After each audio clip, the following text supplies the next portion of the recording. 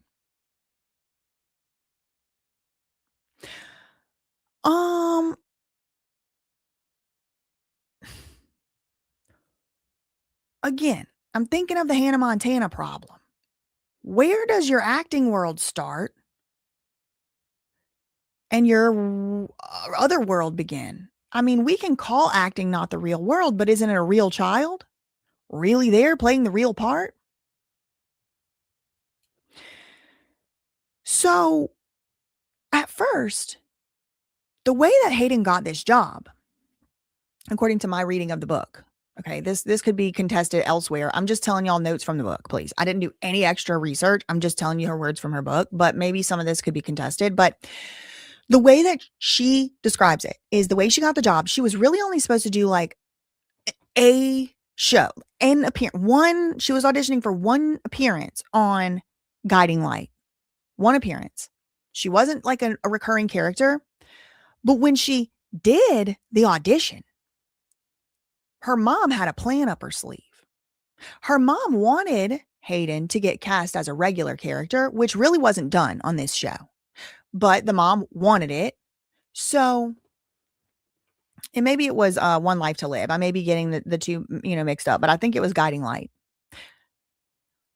On the way to the audition, Hayden says in her book, her mom was running through the lines with her. And she said to Hayden, I think you're going to get a permanent job, and that's what we're going to be going for today. Because I want you to do the trigger tears.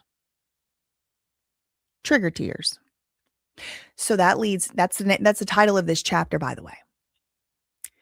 That leads Hayden to explain how her mother, a professional actor herself, had trained Hayden to cry on cue. Now, is it by pinching herself? Is it by putting, something spicy next to her eyes and making them water, looking at an onion real close or something? No. Her mom taught her to cry on command. And in the show, the mom in the audition, the mom got hit, or maybe it was the pilot episode, but in Hayden's first, playing of this role, her mom gets hit by a car in the show. And the character that Hayden was playing, named Lizzie, cried on command. Everybody loved it. She got the job. And this is one of the few quotes I wrote down from the book. Hayden said, quote, "I began to associate catastrophe with adoration. If I cry, if I have a seizure, if I act out, if I get all over emotional, people will think it's good. It makes good TV. It makes good movies."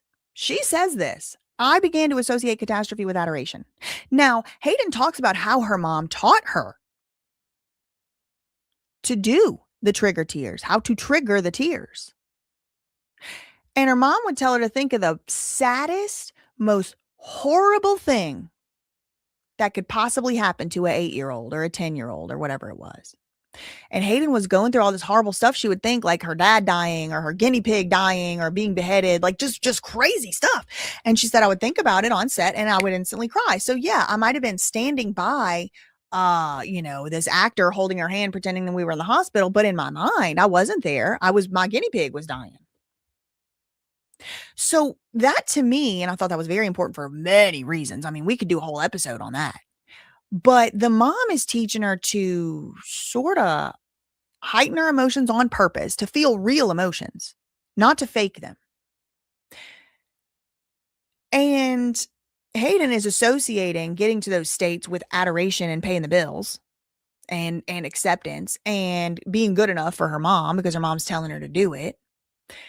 And it also points to me that she's dissociating. She's living one life inside here and one life out here. Plus, add on top of that, the split world thing. So it's like a matrix of worlds. Like, who is Hayden? She plays this troubled child. She had a traumatic few years. She got kidnapped in the show. So she had to act through a kidnap scene. She fell into this well. She had to act through falling into the well. She shot and killed her mother's boyfriend in the show as an actress. And that was just her job. And then she had to go back to second grade. So also in chapter 4 called Trigger Tears, we hear about the flipper. So Hayden was losing teeth. She said actually on the soap operas, it was fine to lose teeth because like the character was on there a lot. So I could lose a tooth. They would be like, okay, she just lost a tooth. But for commercials and other ads, she still needed teeth. So when she started losing teeth, her mom took her to a dentist that was a family friend who was not a pediatric dentist. And she describes just the nasty, like they get to put the flip, if you don't know what a flipper is, it's like a retainer with a tooth on it. They do make these for like adults too. I don't know if they call them flippers. They might call them partial dentures or something, but it's basically like a palate of a mouth. And then it gives you a tooth. Now, some people are missing a couple teeth, so have a couple teeth. It's like but you have to keep it in your mouth. And now I think they have come up with ways to keep it in your mouth like a retainer.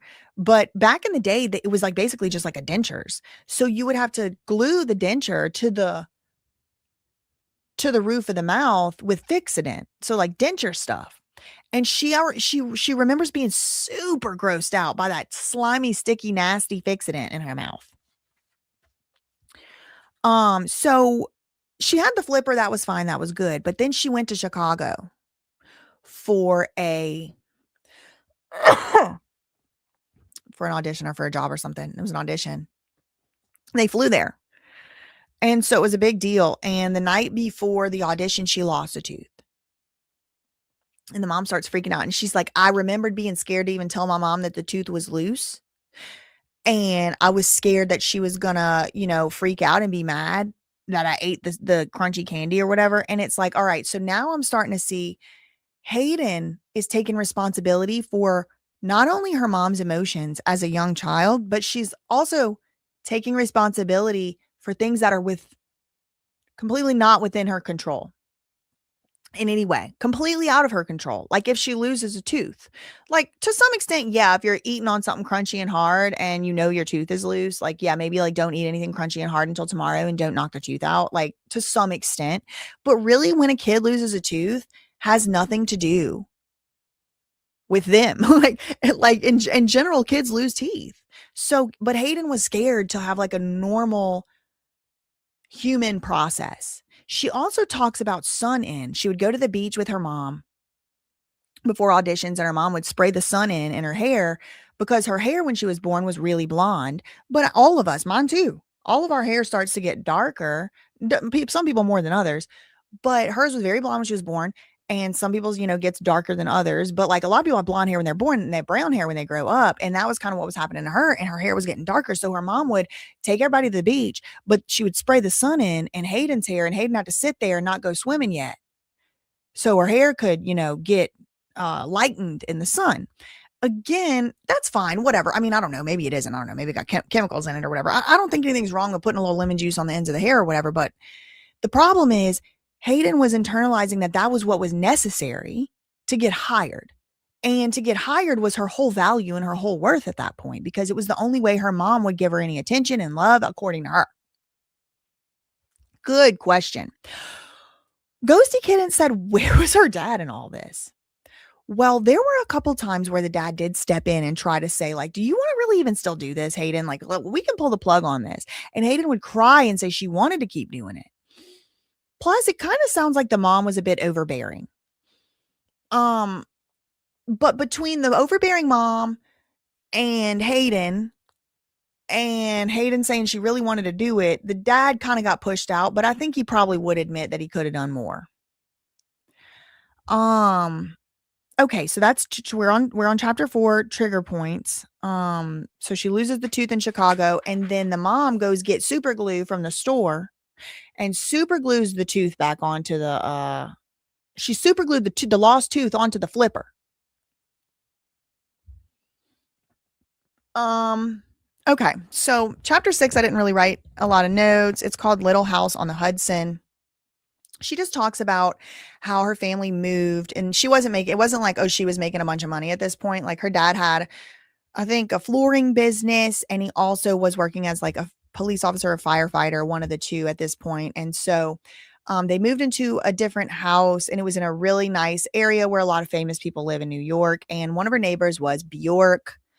That's all I really wrote down from chapter 6. I'm leaving a whole lot out, by the way. I just only stopped reading to write down stuff that I was like, okay, yeah, no, I want to remember this. Chapter 7 was called Girls. Now, I didn't see the media really talking about this. I guess it's not really like that newsworthy anymore because, like, people just love who they love. I think we all get it at this point. They just like who they like, love who they love at this point. So I guess I can see why it didn't make news. She also did say that, like, she appreciated people, like celebrities, being true to who they are and coming out and saying, who they are and who they love. But she also did in her book kind of signify or indicate that she didn't necessarily need this to be a big headline. Like she just wanted to get the truth out because it's the book and it's her truth. But she says she always remembers having an attraction to girls. Now, she doesn't say like more so than boys.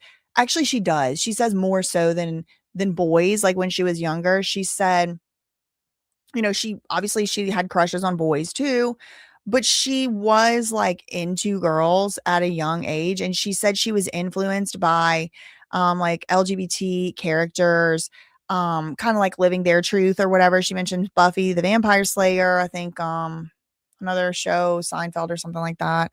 And she said when she was 8 or 9 years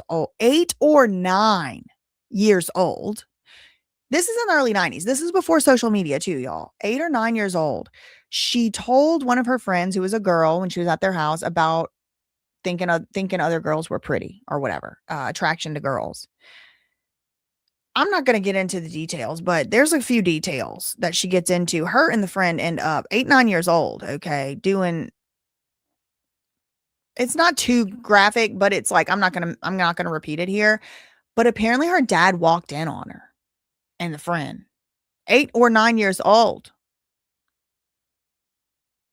So anyway, apparently he never told the mom. And so that was kind of like her showing that her and her dad had like their own bond and their own relationship or whatever. And she said he even kind of laughed at it, like, oh my God, I'm so sorry. Oh my God. Like the dad wasn't like, what were you doing in there? He was like, oh, sorry. Like, here's my thing. Here's my thing. The way it was written was like, ha ha, he, kiki, and she didn't tell the mom. But if I walked in on my child or my niece, I was going to say, or nephew, actually, or nephew, and I'll just tell y'all some hint of it, had the hand in the pants. Had the hand in the pants. And it was 8 or 9-year-old, they would be getting a fussing to. At least to say we don't put our hands on those parts of other people.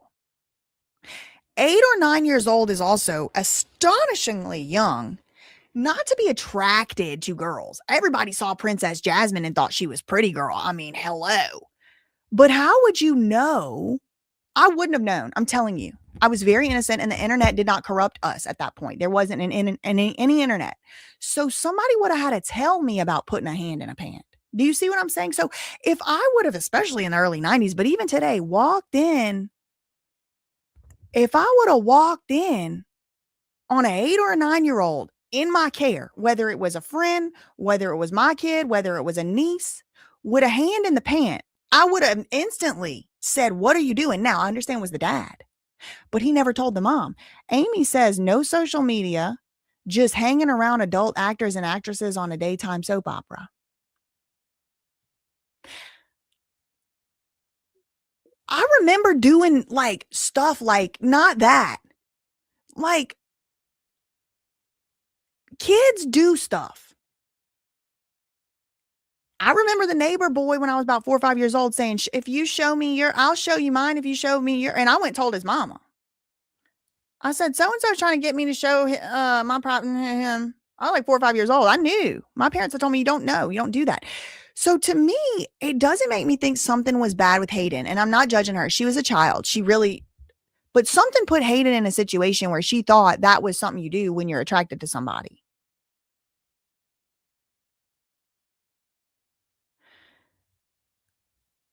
How would she have known that? Kissing is one thing. Kissing you see on Disney movie. It was hand in pant. How would she have known? I did not know. We are the same age. I knew people kiss. I knew they roll around. Probably saw kissing scenes on TV and stuff, but like, I did not know that.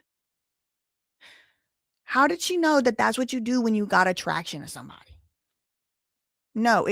She didn't say she was playing doctor though, Soybean.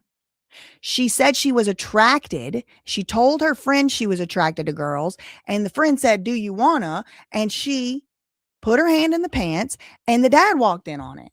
That's not playing doctor. I had my stethoscope and I was checking. That's not playing doctor. Perverts started calling weird shit playing doctor. I'm not saying you're a pervert, by the way. I'm just saying this ain't playing doctor. This is something else. Maybe the other girl. And instead of the dad saying, where'd you learn that? He said, oh, I'm so sorry, and walked out the room. I found it weird.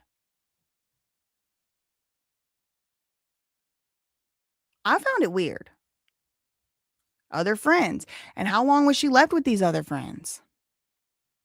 These are things that somehow my parents in the same exact time frame were managed to keep me away from. And they had nowhere near the resources or education as Hayden Panettiere's. It's almost like maybe they didn't try to keep her away from it hard enough.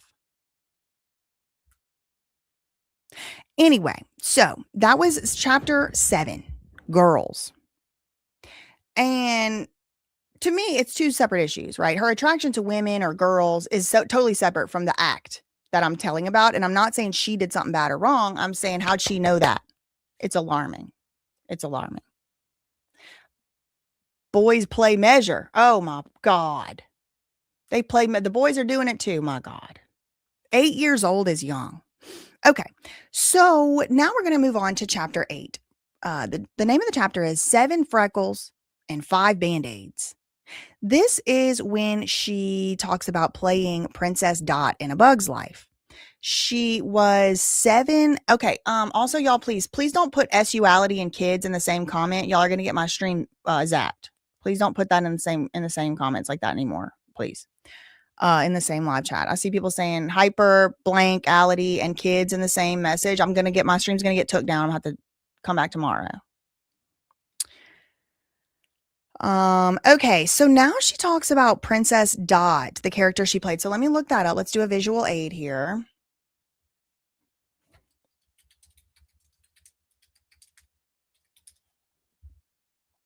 So this was the bug from A Bug's Life, and this was played by Hayden. And look at her, how cute. Look at her. That's what she looked like. Little cute, little precious little thing. Look at her little brother. So cute. Is this your first movie premiere in Hollywood? Okay, so this was before the Remember the Titans movie. So in her book, chapter 8, it's 7 freckles and 5 band-aids. This is when she's doing the Princess Dot era. She's 7 years old and she gets cast for the movie, but the movie doesn't actually come out and premiere until she was 9. So it was like a 2-year long voice acting. And she said at this point, this was arguably the hardest job she had ever done at this point, because she couldn't use a trigger tear. She couldn't use her face. She couldn't use her muscles and all of that. Like she had to use her face. She had to use her muscles, but it all had to go straight into the microphone. And she said this was much more challenging for her than being on screen. And it also shows me how they start working the kids through, right? They see, oh, you can do this. All right. But can you do this? All right. You can do that. Cool. But can you do this? And just seeing how much they can do. I mean, she's only 7 years old when she got cast for this part, but she's already been a model for commercials. I mean, for print, an actor in commercials and a model in commercials. She's now been on 2 soap operas. She's played a troubled child. So now let's see if she can do voice acting. And she said, of all the stuff she did, this was the hardest so far because it was new. It was a different skill. Now that's when she gets word that this super producer who had produced Top Gun was casting for a huge Disney movie called Remember the Titans. Now, this guy's name was Jerry Bruckheimer. Let me see if he has a public. Okay, him here. So definitely nothing wrong with this man at all whatsoever. I mean, they walk among us. Okay, so this is the Top Gun super producer. And as soon as anytime I hear Top Gun, first thing come to my mind, Scientology and the CIA. Tom Cruise starred in Top Gun. He was a Scientologist at the time. And I think it's pretty well known that the CIA be funding propaganda. So, I mean, that's what comes to my mind. So he also did Pirates of the Caribbean. So this freak is casting Remember the Titans. And that is when, hold on. We're in chapter 8. Hayden's casting manager, her like audition manager, you know, they have all these managers, but the one that like gets her jobs, like auditions, talent agent, I guess, is in contact with them. And he's like, look, the talent agent's like, I want Hayden to play Cheryl and Remember the Titans. She's perfect for the part. And they were like, no, we don't want her. She's not, no, we don't want her. But the agent kept pushing. And so finally she gets an audition for Remember the Titans. And that's when the sun in story comes. The mom spraying her dark roots, she called them in the book, with sun in to make them lighter. And she said that is when she went to audition, that was going to be the biggest role of her life. She knew it was going to be huge. She knew it was a Disney, you know, it was going to be like a big Disney movie. They were throwing a lot behind it. And she said they were out and they were swimming at a pool. And she kept jumping in the pool and she wanted to swim and she swam to the bottom. She wanted to swim to the bottom. So she's like, I jumped in the pool. And when I jumped in, I just wanted to make it to the bottom of the pool so bad. And she's like, I kept going further and further and I kept feeling like I was running out of air, but I just wanted to touch the bottom of the pool. And she said her ears were popping and she couldn't see. And she scraped her knuckles up really bad on the bottom of the pool. And when she came up, there was blood. It was in the water. Like her mom got her out. Like she was freaking out. She was freaking out. Oh my God. And Hayden said that the reason she was freaking out was not because she was in pain.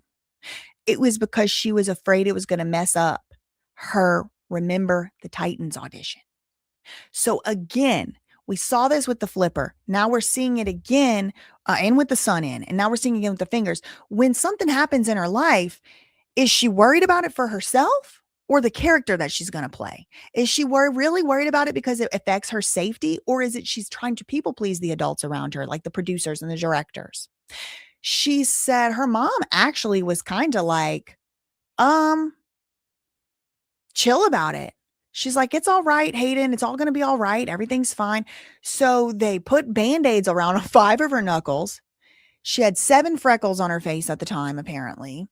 And they went to the store, I don't know, Target or wherever, and they went straight, Kmart, they went straight to the boys' clothes section. They got her some boy clothes. Now, she said in the book, she always kind of like rathered to wear boy clothes, but her mom was always pushing her to be girly and feminine. And that's why her casting director wanted her talent agent wanted her to play this part because it would have been perfect for her. Like, she's really a tomboy, but the parents won't let her be.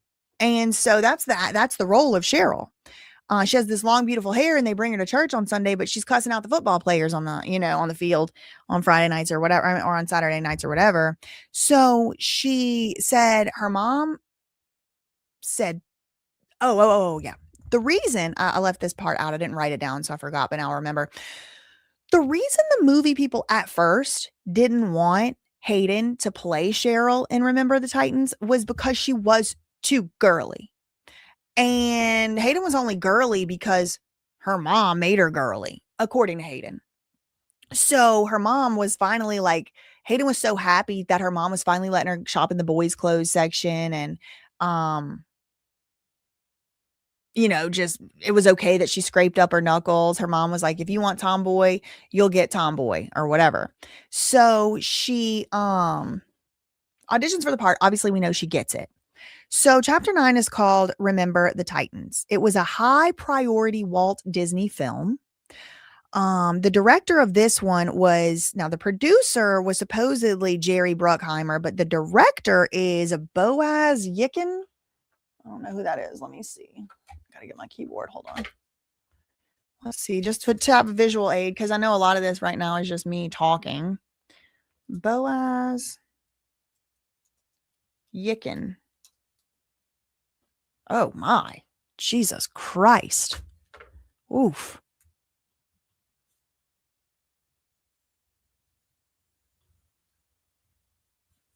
He got them Sampaku eyes like he done seen some shit. Israeli-American filmmaker based in New York City. The Rookie, Fresh, A Price Above Rubies, Prince of Persia, Now You See Me, Remember the Titans, and Safe. He's as a producer, he has collaborated with Eli Roth and served as, oh God, executive producer for Hostel. Ugh, this guy is a freak. Yuck. Why did he do Remember the Titans? Hostel? Those are some of the worst movies of all time. Ew. Not worst like movies of all time, but like, ugh, like the subject matter. Anyway, so imagine being excited to throw your precious little 7-year-old to them. Anyway, I was 10, excuse me. She was 10 years old. It was her first day on set, and she had a good rapport with Denzel and the crew. It was the happiest place she's ever been as an actor. Okay, cool, great. She loved it. She had nothing bad to say about any of those people or any of her time on the set. She loved it. She loved it, all of that. And it was the best role she ever played, the happiest role of her life, closest role to who she really is and all of that. She loved it. All right. So then we moved to chapter 10 called Panic. Now, this is very interesting. It's the fall of 2000, and she has now left A Guiding Light, the soap opera, because she's too busy. And she auditioned for a movie called Panic Room. Now, Panic Room ended up starring, I believe, Jodie Foster and Kristen Stewart from Twilight. However, originally, the original mom and daughter duo in Panic Room was supposed to be Nicole Kidman and Hayden Panettiere. In fact, they had started filming, it sounds like. Now, my Scientology woo starts to go off at this point, right? Nicole Kidman had ties to Scientology in the early 2000s. Top Gun had Tom Cruise in it.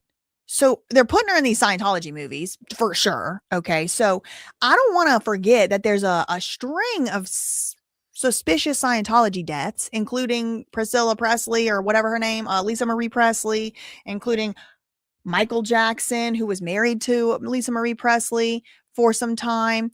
There's just, mysterious deaths. And now we have 2 deaths that seem to be, at least not in the public fully accounted for, which are Hayden and her brother. I mean, people, yes, can overdose on their own, but can't people also overdose because someone else gave them something, like Michael Jackson's death, which was ruled a homicide, by the way? It's just a pattern I notice. I'm not making any allegations. I don't know who's a Scientologist and who's not. And I don't know who's targeted by them and who's not. I'll just say. But I do know they got some of them in the cabinet of the Oval Office. So I do know they're very powerful, these Scientologists. So anyway,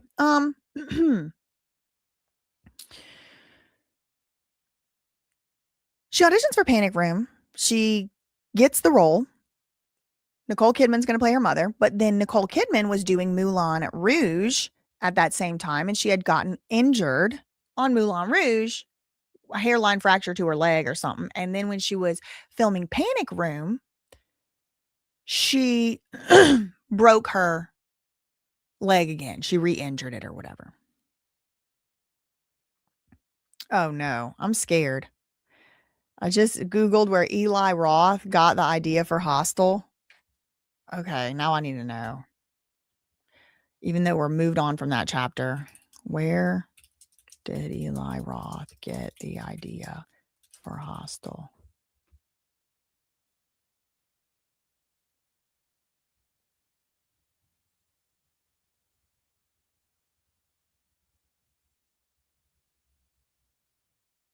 Wow. It's kind of like Squid Game a little bit. He got the idea for Hostel from a disturbing murder tourism website. The site claimed that for $10,000 in Thailand, a person could enter a room and legally shoot a consenting, economically desperate stranger who had signed up to financially provide for their family.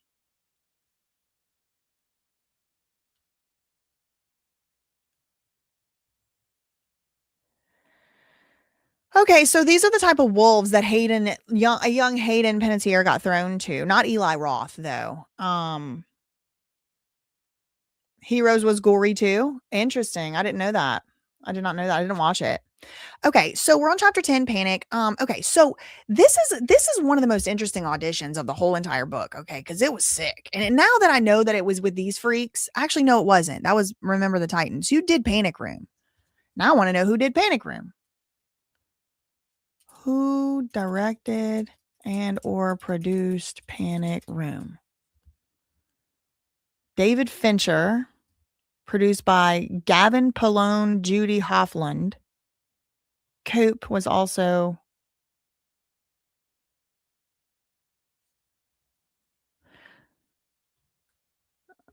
okay. I don't know who these people are. With David Fincher,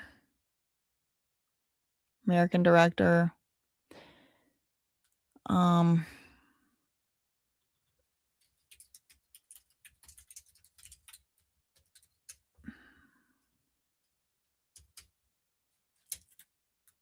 So it was Jodie Foster who starred in Panic Room.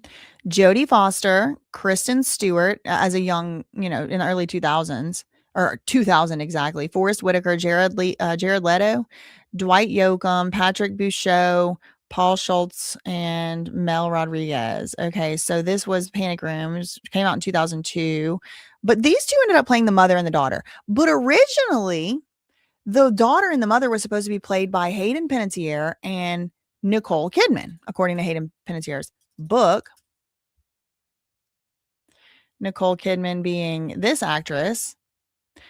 So when they switched actresses, now this actually, I'm glad I pulled these pictures up.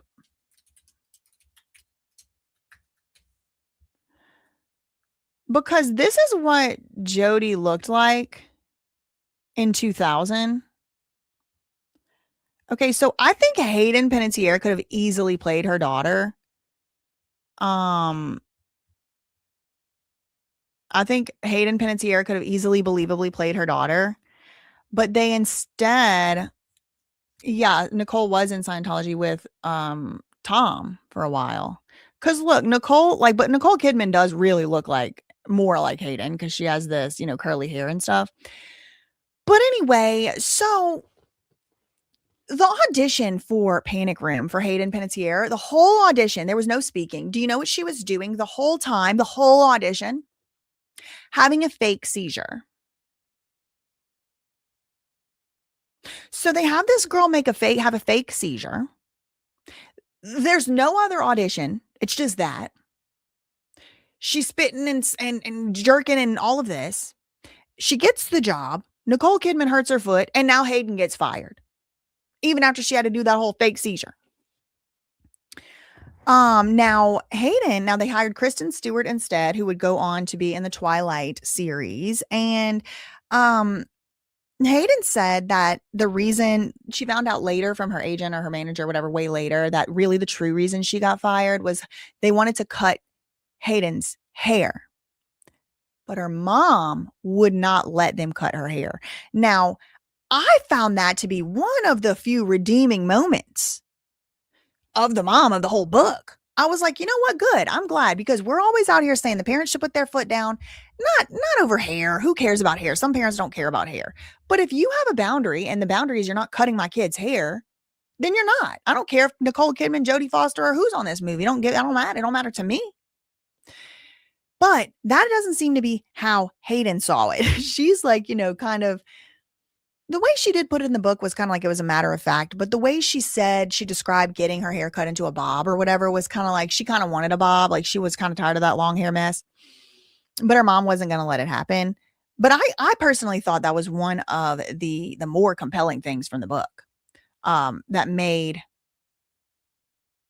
her mom seem like not that bad. Like that was one of the things. One. Okay, there's many, many things, okay, that happened on the other side, so don't misinterpret what I'm saying. I'm just saying if we're keeping track of one little redeeming thing, that was one of them.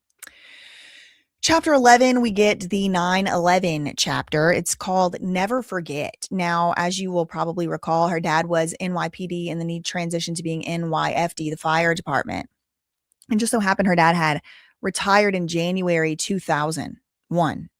2001.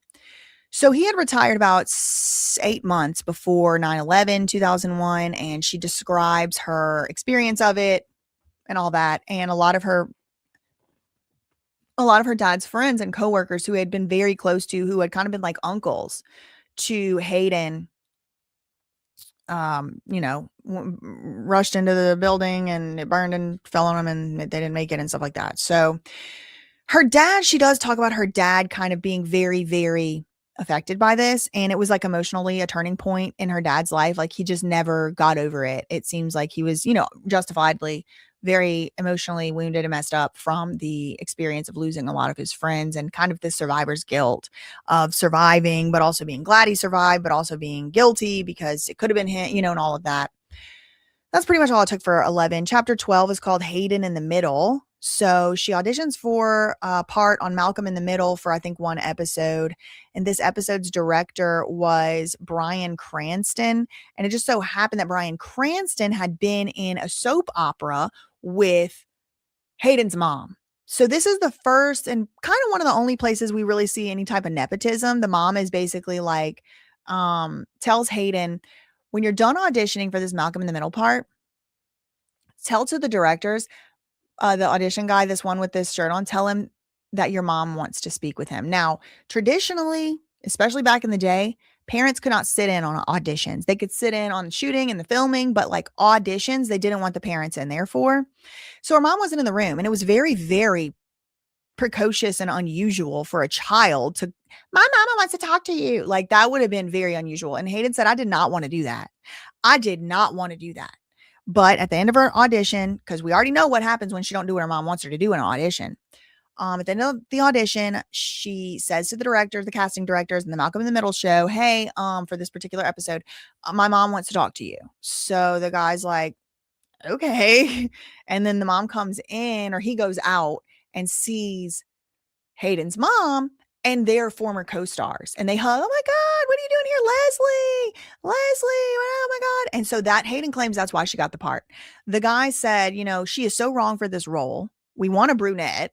She's not good for it, but I guess we'll just, put her wig on her and call it a day." So she got the part. Okay. Chapter 13 is called Africa, and this is the era of racing stripes. So let me pull that up.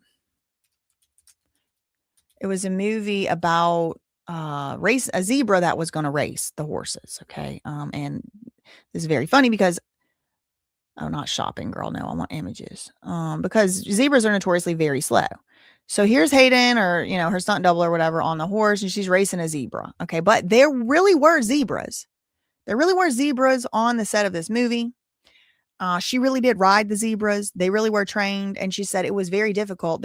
She got injured really badly. She got injured very, very badly on this set. And she just toughed it out and just kept going because she didn't want to stop the filming and stuff. Frankie Muniz was also on that movie, and they filmed it in Africa. Okay. So they filmed this movie in Africa, Racing Stripes. The title of the chapter 13, is Africa. Frankie Muniz was on the movie, but he was a voice actor. Her little brother was also on the movie as a voice actor, but she was actually there on the set, filming on set. And at the same time, as he was doing that, I think he was playing the little brother, Jansen, who we'll circle back around to later, was playing Periwinkle on Blue's Clues. And after this Africa thing, this is where Hayden says that the Africa is the name of the chapter. I think they were in South Africa, if you want to know specifically, for the most part of this filming.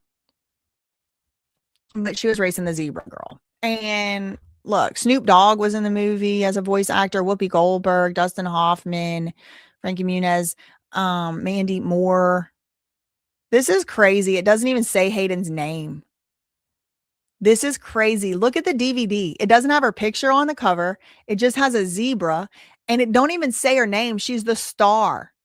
Frankie Muniz, Mandy Moore, Snoop Dogg, Dustin Hoffman, Whoopi Goldberg. And because this is she had done one huge role before, which was Remember the Titans. And now she does this one.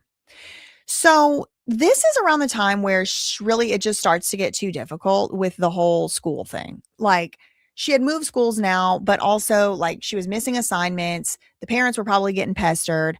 And so they finally just said, "You know what, Hayden, we're going to homeschool you. We're not going to do this late assignments crap anymore. You're just going to get homeschooled now." And so that was the last time she was in school. So that was important for me to take note of. Okay. So the book is broken into 3 parts. Part 1 ends there. Part 2 picks up, and it's with chapter 14. It's called A Family Divided. The dad, Skip, had apparently, according to the book, had an affair. And this affair lasted a long time, 6 months. It wasn't a one-night thing where he oopsie-daisied. No, it was an affair for 6 months. And in the book, this is a quote I wrote down, quote, "My acting schedule forced them apart for weeks at a time." End quote. So even as recently as the book that came out and was published 3 months ago, Hayden is still blaming herself. Maybe she would disagree. Maybe she would say, "I'm not blaming myself. It's just a fact. My schedule did, in fact, force them apart."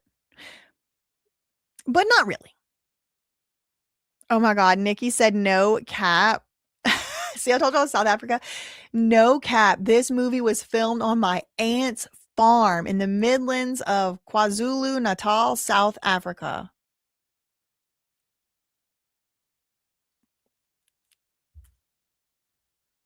Jodie Foster, another child actress, and Nicole Kidman born into it. So now it's interesting because you kind of get a peek behind the MK Ultra curtain.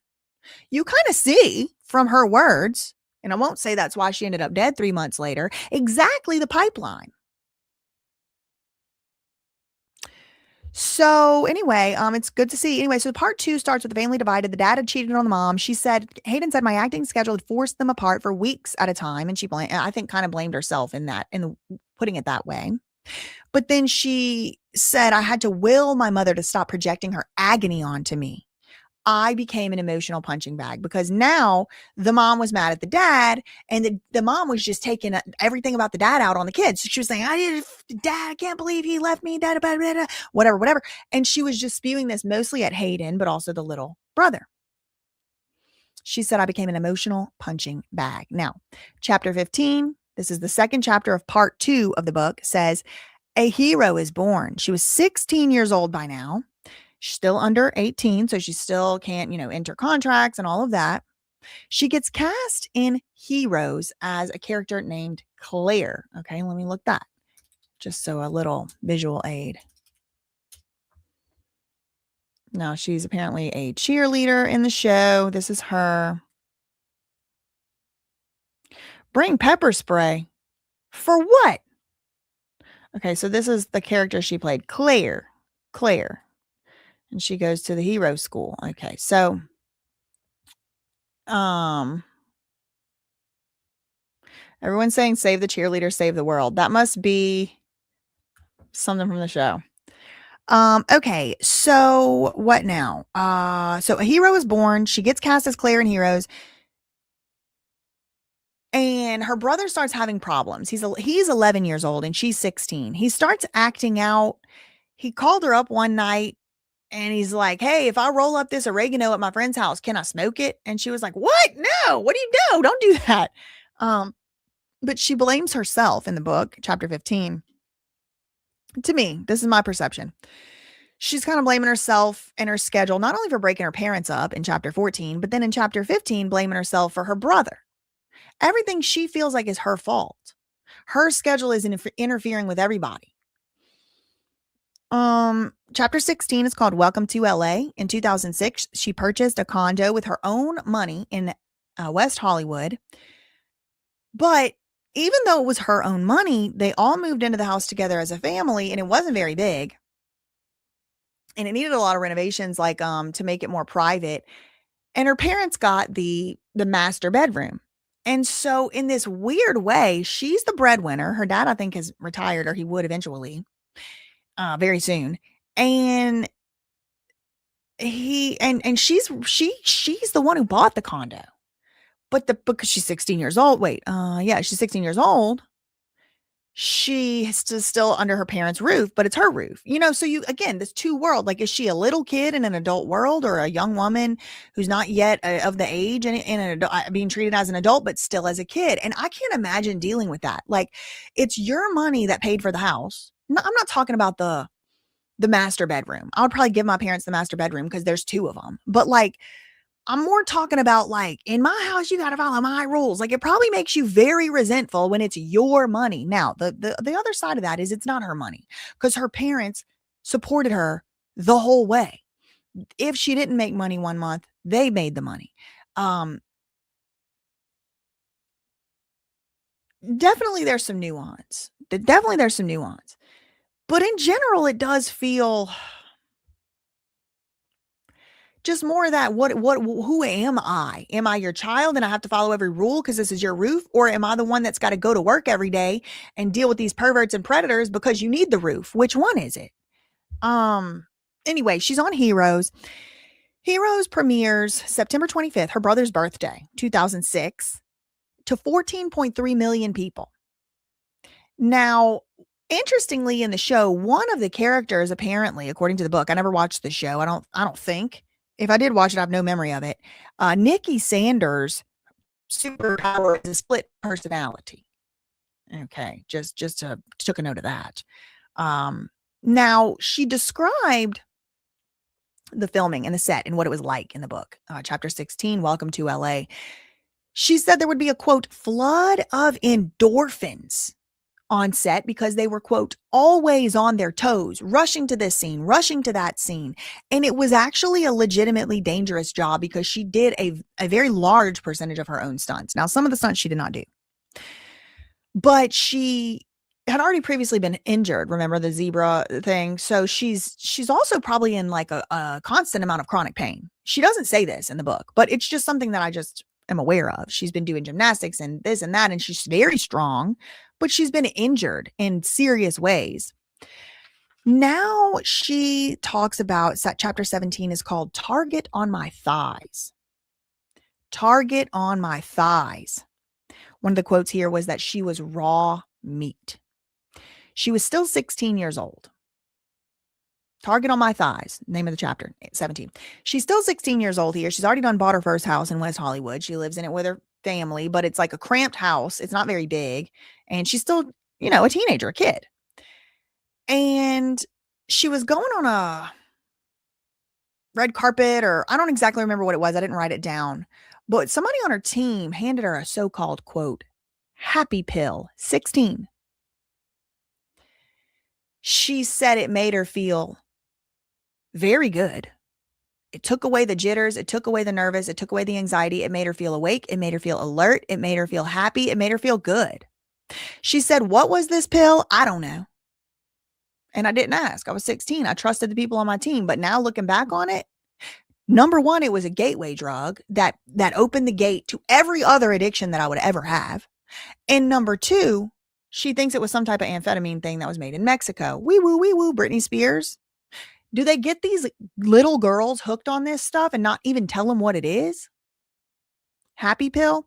Anyway, again, the title of this particular chapter is Target on My Thighs. She talks about TMZ. She talks about Perez Hilton. She talks about the tabloids. She talks about how mean and horrible they were. And she talks about being a child when it was going on. So I'm adding Hayden Panettiere to the Perez Hilton victim list. Now, in chapter 17, she also talks about discovering something that actually truly brought her real happiness, and that was animal rights activism. She liked to raise money to help, especially marine animals, but she loved all animals, and she swam with sharks in chapter 17. Chapter 18, on the town and across the globe. She said roofing was happening all the time in Hollywood. So she wasn't really trying to be drinking that much out and about. She talks about the party era. She talks about the party era. She talks about, Lindsay. She talks about Paris. She only met Lindsay once and she just thought, or whatever, she only was around her a little bit of times or whatever. And she was like, I didn't really interact with her that much, but she always just seemed like such a cool girl. And I always just felt like I'll never be cool like that. She referred to Paris Hilton, not to be confused with Perez Hilton. She referred to Paris Hilton as a big sister to her. And it's like, why is Paris Hilton always lurking around the, everything? She's just always lurking around everything. Tragedies and others. Anyway, so she met Lindsay Lohan when she was around 13 years old. Paris Hilton was like a big sister to her, but she didn't really like to go out and stuff like that. Like she would maybe go to a party. At this point, she was still only 18, so she wasn't really old enough to drink, and she was the face of Neutrogena. She was the face of Neutrogena, and she had a Neutrogena contract. Let me see if I can find a visual aid for this. Neutrogena Hayden Panettiere.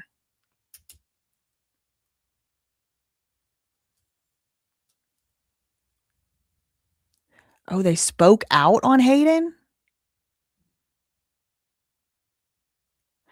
Wait, what? There's some other side drama going on? Hold on. Neutrogena trying to survive the backlash after speaking out on Hayden Panettiere drama. This came out today. Exclusive. Neutrogena has addressed the uproar. Oh. Right. Okay. So we're going to get to that. Okay. So spoiler alert. She lost the Neutrogena contract eventually. But at this time, she's 18 years old and everyone's partying all around Hollywood. TMZ is huge. Perez Hilton is huge. And she's like, I didn't really ever fall too much into that whole like drinking, partying scene because number one, I wasn't actually as old as them. I was only 18. I wasn't 21. I couldn't actually legally drink. And I just didn't want the tabloids taking pictures of me drinking. Number two, people were getting roofied all over the place and I didn't want to get roofied. And number three, I was the face of Neutrogena and I had a strict Morality clause. Morality clause. I talked about this recently in several BJ Investigates videos. The Lindsay Lohan video specifically, if you're wondering.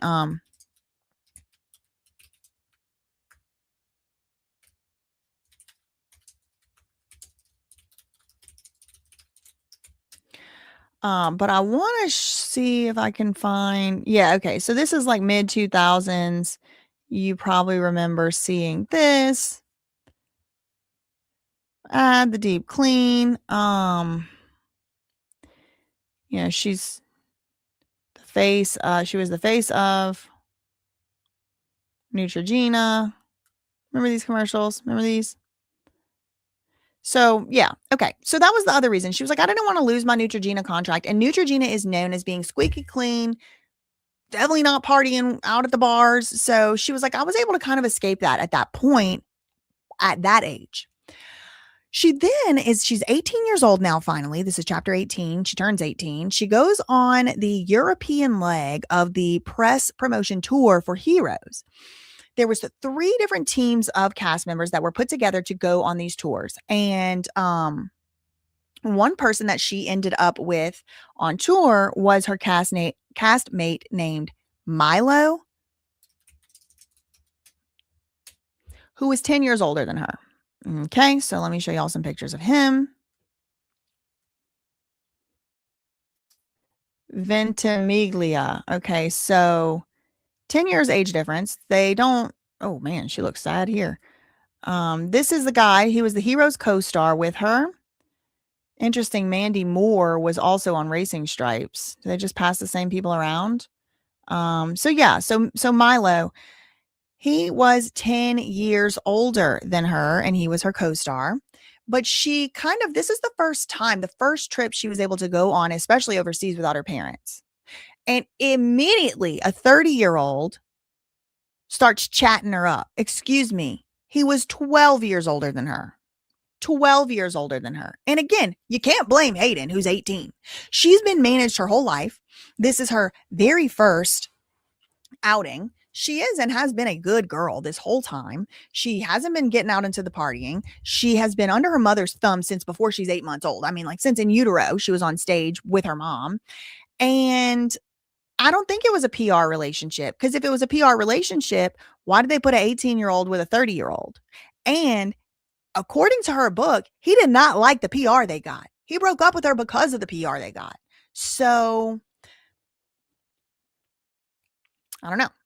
I think even if it's a PR relationship, he's got his hands on her and she's a child. He knows people are going to see, was just now a child, but is 18.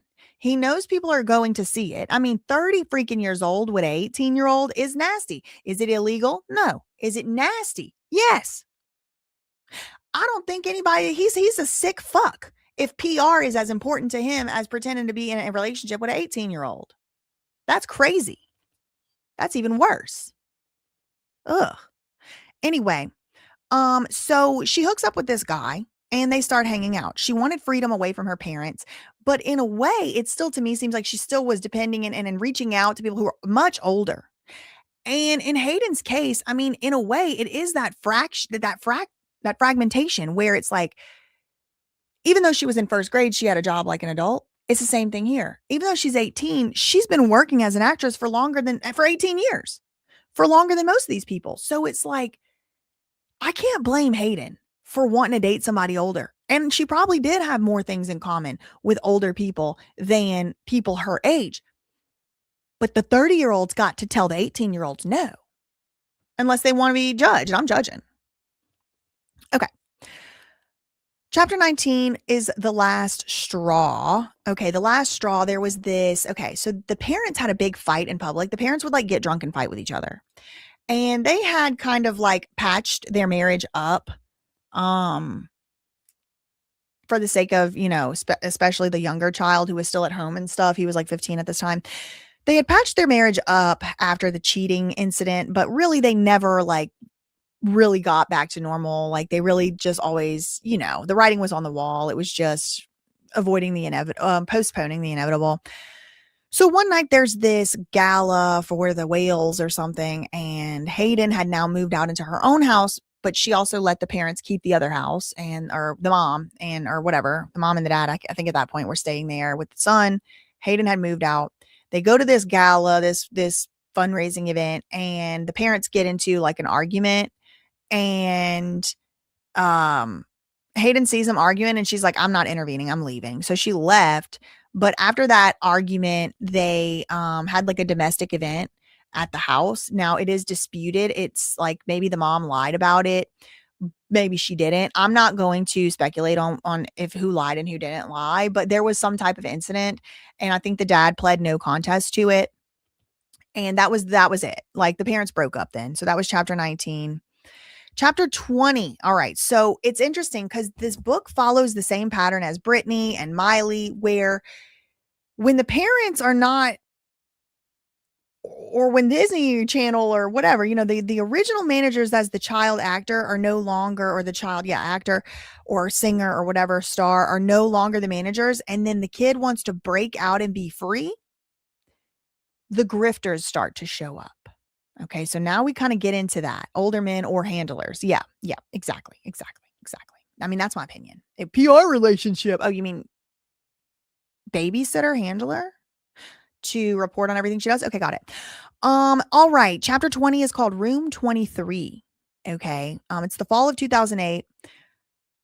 She was getting aggravated with her mama.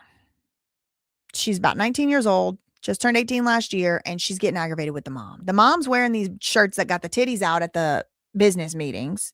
The mom's just, histrionic. She's got the titties out at the meeting. She's wearing hoochie mama clothes. Hayden is understandably, justifiably embarrassed. The mom is still trying to act like the manager, still trying to act like she's in control of all the finances and in control of all the bank accounts and in control of all the contracts. And Hayden's like, but I'm an adult now, and I don't want to do that.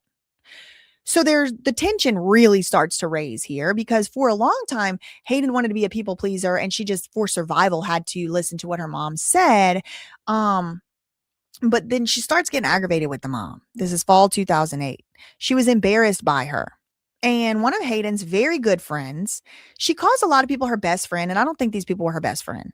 But I think she was just craving friends. And so her so-called best friend, Annie, was a makeup artist.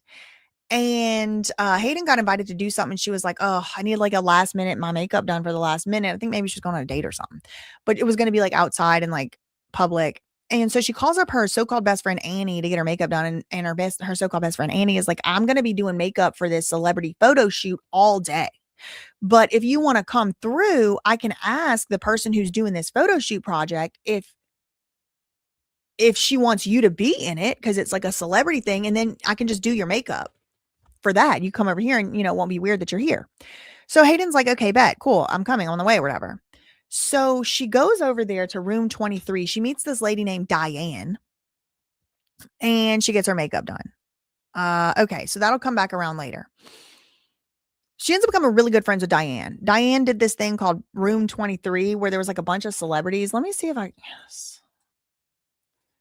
It was a coffee book table project.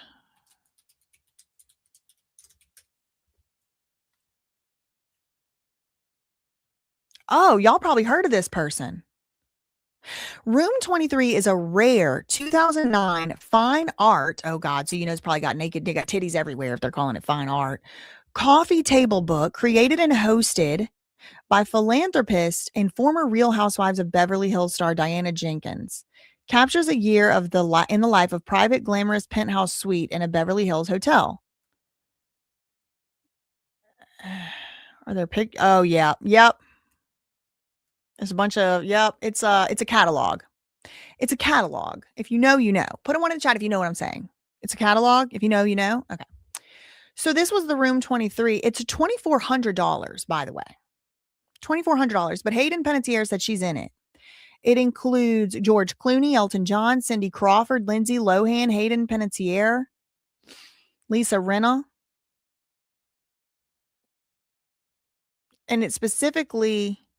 So these naked celebrities posed, and the proceeds went to human rights projects, including the Sanella Diana Jenkins Human Rights Project at UCLA School of Law, So anyway, that she ends up becoming friends with Diana Jenkins, but Diana Jenkins was apparently a former Beverly Hill housewife.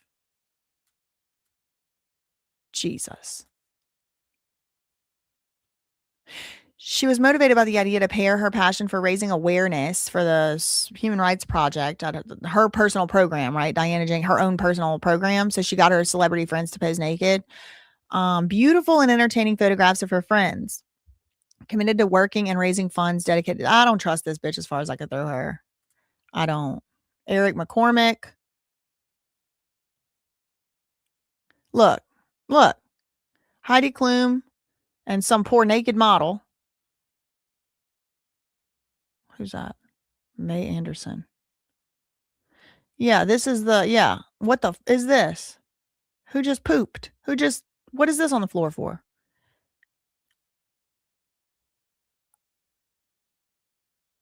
Okay, hold on. Put a 2 in the chat if you've been following. Excuse me, I might have just said 2. We're skipping to a new number. Put a 3 in the chat if you've been following this story for 3 months when there was that British English, what was it, a British singer-songwriter on the yacht that Hayden was hand delivered to. We haven't gotten to that chapter yet. But Diana, in a very large way, in my opinion, ushers in this era of Hayden getting done stuff to. Diana Jenkins is right here with James Blunt. Now, James Blunt has come out and said it wasn't him on that yacht. Why is there a picture of James Blunt with Diana Jenkins right here? It just so happens. The photographs tell a glamorous story of all that takes place behind these closed doors. They are a melange of playful, provocative, and intimate images that reflect the inspired mood of Diana and Deborah. Oh, good butts. Oh, good butts. Ugh, an old freak. He gets to have his clothes on, though. Isn't that interesting? Tatiana Patitz. She's butt naked, poor thing. That's her again. Who's that? Jade Anderson. This is definitely a catalog, right? He gets to have all his clothes on and eat a burger. Meanwhile, the poor model over here doesn't even get her name mentioned. She's just got her butt out. Ratner. There's Hayden. Oh my God. I got to take a screenshot. Look at her on a platter right there. Yum, yum. Oh my God. There she is again. And look. Oh my God. Hold on. Hold on. This thing keeps going and I'm trying to get the. So she did this apparently for free. She posed for free so she could get her makeup done. Wait. Didn't we just see this last name? Oh, that's her boyfriend. That's Milo. Oh, girl. Web is webbing, huh? That's why we do live investigations. The Memoirs of a Beautiful Boy. What the f is that? Is that some pervert book? Elton John sitting there reading in the bed? Mm-mm. What the hell? Oh, that's Lindsay. There's Lindsay Lohan's. Oh, yeah. I got to take pictures of all this because you know it's going to come down. Somebody got to way back this. Who's this? Kevin Zegers. I don't know who that is. Oh, good. Judy Lynn. I'm glad they gave us a name. Oh, good. Somebody pregnant. Let's Rosemary's Baby all in this thing. Yeah. Cindy Crawford. There's Diana Jenkins herself. The former Beverly Hill housewife. Cindy Crawford. Oh, look, a naked lady. Oh, look, another one. This is ads. This is advertisements. Tamar and Saram Manoukian. That's Armenian. Okay, so yeah, this is Cheryl Teagues. That don't look good. Michelle Hicks. There's Diana. She's the one who was doing the Room 23. George Clooney. Natasha Henstridge. I think it's interesting to take note of who's allowed to keep their clothes on in these pictures. Who has full clothes on? David Furnish. He looked like he's getting ready to do his drag. Who gets to have clothes on and who don't? Okay. Anyway. So He isn't even really that famous of a rock star. That's kind of my point. Like, what? Like, it's kind of obscure for him to just be showing up here. Okay. Anyway, back to what I was saying. Some of the women are allowed to keep their clothes on too. Some of the women are allowed to keep their clothes on too, MLS. So, it's interesting to take note of who is allowed to. No, some of the men were naked. Some of them had their butts out. Okay. So this is where it starts to take a turn. And I appreciate that this is where Hayden makes it part 2 of the book, because it's kind of more like young adulthood. And you start to see the jackals, the hyenas, the parasites, and the vampires coming out of the woodwork. Starting with the 30-year-old who wanted to so-called date an 18-year-old, the makeup artists who are calling themselves best friends, but then putting their, friends up into the catalog for Diana Jenkins. Then we move to chapter 21, penguin pajamas and private jets. So this is where the 30-year-old breaks up with her. And Hayden is very depressed. And he then decides, okay, I'm not going to break up with you. She does, this happens a lot. She starts crying, and then the boyfriends are like, no, we're not. Okay, fine. I'm not going to break up with you. So she's sitting there in her penguin footy pajamas one day. She's like, it's zip up, it has rubber feet on the bottom, and her 31-year-old boyfriend is there. And he's like, you know what? Really, actually, seriously, I can't date you anymore. Like, I just can't. Like, we're done. And she freaks out. He leaves, and she's depressed for like a full day. Like, she's in the bed. She like doesn't get moved. She doesn't leave out of the room. One of her friends calls her and says, do you want to come to New York? And she said, yeah, sure. So they go to New York, and I don't remember the details, but that leads us to chapter 22, which is called The Heavyweight Champion of the World. So she goes to a party on, I think, Diana's private jet. I need to now look back in the book. That's one thing I want to follow up on, because I think it was Diana's jet. So it's like Diana Jenkins. Now that I'm thinking about it, did Sloan make a video about Diana Jenkins and Lindsay Lohan and Hayden Panettiere? Whose private jet did Hayden go on to party? I read the book yesterday. I think it was Diana Jenkins, but I don't remember for sure. So she goes on this private jet to New York, and she's just fresh off a breakup. She just got broken up with. And the breakup was like a double breakup, because she was broken up with a week before, then got back together with. And then now she got broke up with again a week later. She's in her footy pajamas and sad. And then her friend comes over. I think it's Annie, the same best friend. And she says, hey, what's her name? Diana invited us on the private jet to go to New York City to a party. So Hayden's like, yeah, why not? She's young, she's going through the breakup. She's like, let's, the best way to get over somebody or whatever. And so they fly to New York, and the next chapter, 22, is called The Heavyweight Champion of the World. She goes to a party on the private jet. Now, this is in 2009, so she's about 20 years old at this point. And Anthony, I don't know how to say his name. Kalidas. I don't want to learn how to say his name. He's like the freak from Red Hot Chili Peppers, who wrote in his own autobiography that he was doing stuff with 14-year-olds when he was a grown man. Like call them groupies and stuff. He wrote this in his own book. I also think he wrote about being, maybe taken advantage of by Cher, but that might be a figment of my imagination, that part. He's a known predator, in my opinion, based on his own words in his own book. And I think he's also been accused of things else in the past. So he's there at this party, the private party that Diana Jenkins invited her to, Hayden to. And this is where I think, if you're of the thinking a little bit down the rabbit hole type, this is where you're going to want to start to pay attention. This is where it starts to take a turn. And if you don't believe in coincidences, if you know what I mean, you're going to start to pay, going to want to start to pay attention on this part. Because we have this sort of abuse/neglectful childhood. We have some red flags, pink flags, orange flags. We have some overbearing, controlling parent, this, there, and that. He's cheating on each other, broken home. We have a little of that, but really nothing too much out of the ordinary, especially for a Hollywood family yet. The snake is eating itself, yes. So Anthony, what's his name's at this party, and Hayden said we were flirting.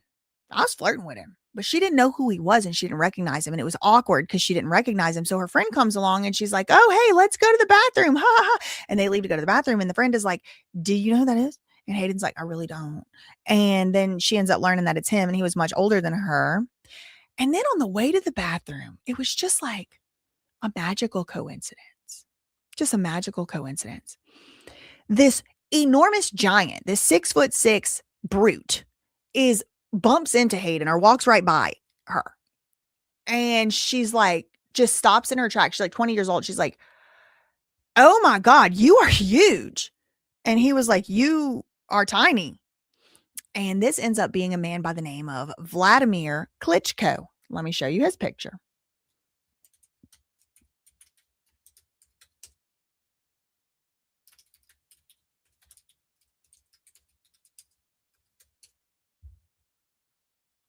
Now, this is what he would have looked like then. In around 2009, and he is a heavyweight champion. At the time he met her, he was the heavyweight boxing champion of the world, Vladimir Klitschko. Now, you might be wondering if he's a clone. I was too. So she meets this guy at the party. Remember, why is she at the party? Because she got on the private jet. Why'd she get on the private jet? Diana Jenkins sent it for her to come to this party. So she meets this guy, Vladimir Klitschko, just by accident, just total accident.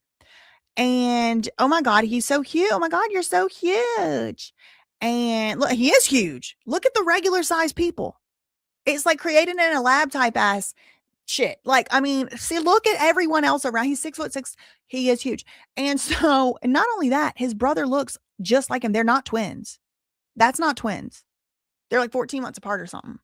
That's not twins. So actually, I think they're years apart. Anyway, so she meets him. He looks about like this. You know, he's at Diana. Ooh, I thought that was Marina. He's at Diana Jenkins's party. He meets Hayden and he's very, very bright. Very bright. Dr. Vladimir. We'll get to all that later. All that we'll get to later. So she just so happens to meet him at this Hollywood party that Hayden, a 20, brand new, broken up with Hayden, just got broken up with by her Hollywood handler boyfriend, who's 12 years older than her. And she runs into Vladimir. Guess what? Vlad is 13 years older than her. So even older than the 12-year older than her, Milo. And it's interesting to me, isn't Milo kind of like a sort of Eastern European type of like Slavic type of like name too? Like I know his last name is very Italian looking, but Milo, like that's from like Milosh. Anyway, so we're on 22. She meets him. At the time, he was the heavyweight champion of the world, and he would win again. Originally, very interesting, because you will not find this online. And I don't want no smoke, no heat. They shouldn't have let it be published. All right, I'm just talking about something published. But in Hayden's book, it says this guy's family's from Kazakhstan. They live in Kazakhstan. But now they live in Ukraine. Not only was Vlad a boxer, his brother, not a twin, but his brother was also a boxer. Vitaly. Okay, so we have Vlad and Vitaly. All right, Vlad and his brother is also a boxer, Vitaly, and they're very good. They're very, very good. They win.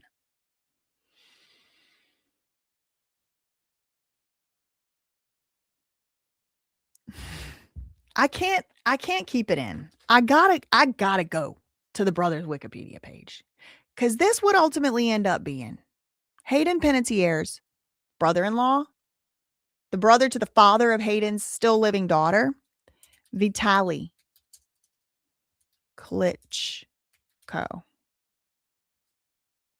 This is what he looks like today. So remember Vlad? This is Vlad. He has a brother, Vitaly. Guess what Vitaly is today? Today, August 25th, 2026. The mayor of the capital of Ukraine.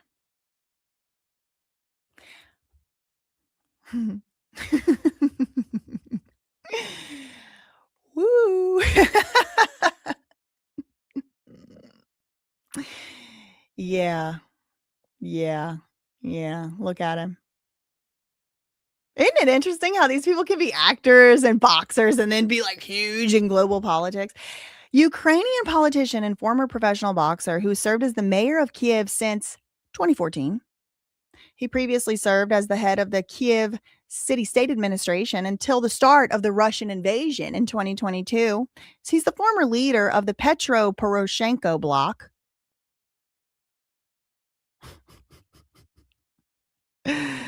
Woo! He became actively involved in Ukrainian politics in 2005 and combined it with his professional boxing career until his retirement in 2013.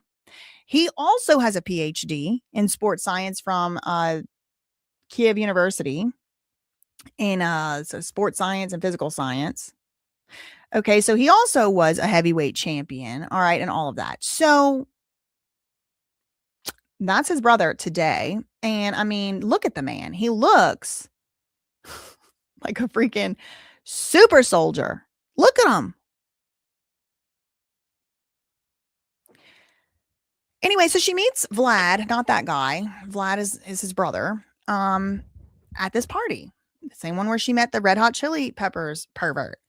Originally from Kazakhstan, but now they're big in Ukrainian politics. All right, now we get to the chapter that you probably heard about. In the media. This one is called Trust, and she meets a woman by the name of, now she might have changed the name. Let me see if this is a real name. Stella McAmis. Oh, is it Diana Jenkins? So Reddit is speculating that Sanella Jenkins is Diana Jenkins. Oh, sorry. That Stella McAmis, this name, is an anagram or whatever for Sanella Jenkins, right? Which is Diana Jenkins. And we did see that on her. Oh, God. We did see that here. The Sanella Diana Jenkins Human Rights Project. So this is a big deal because this is the person who lured Hayden onto the boat. I made a video this morning, and on the thumbnail it said, she tried to warn us. And I do think she was telling people a lot more than what you can see on the surface of this book. If you do have to make some speculations, some leaps. You do have to do some leaps. She was very, very, very small, and he was very, very huge. Her real name is Selena. They're saying Sanella. Oh, her real name is Selena. So the Reddit is saying Stella, who we're about to talk about in this chapter, is Diana Jenkins. Who is Stella McAmis? Not a real person. It's a pseudonym. Hayden Panettiere was scared of dangerous former friends. This came out exclusive TMZ a week ago. When? What day? She died on the 17th. This was the next freaking day. I never read this article before. Hayden was scared of dangerous ex-friends during her book release. Her dangerous former friends scared her. She was afraid that she was going to get blowback from dangerous former friends when she released her book. Why did she die? They said they don't suspect foul play, but I do. Who killed her? Everybody's pointing at this crackhead ex-boyfriend, and maybe he was a domestic abuser, and it don't look good for him. He got restraining orders on him and everything in the past. But let's not look too far. Let's not look only too close and not cast the net wide enough. Do you know what I mean? We got very, very powerful and important people all over as far as the eye could see. Is this woman Salmonella? That's what I should call Diana Jenkins, Salmonella. Hayden Panettiere was afraid that she was going to get blowback. Sources close to her say she told people close to her that she was nervous about publicly releasing details of her past. The actress was specifically concerned about publicizing the time a friend tried to set up a sex session with a naked male singer-songwriter on a yacht when she was only 18. I think she might have been 20. No, 2009. So she was 19.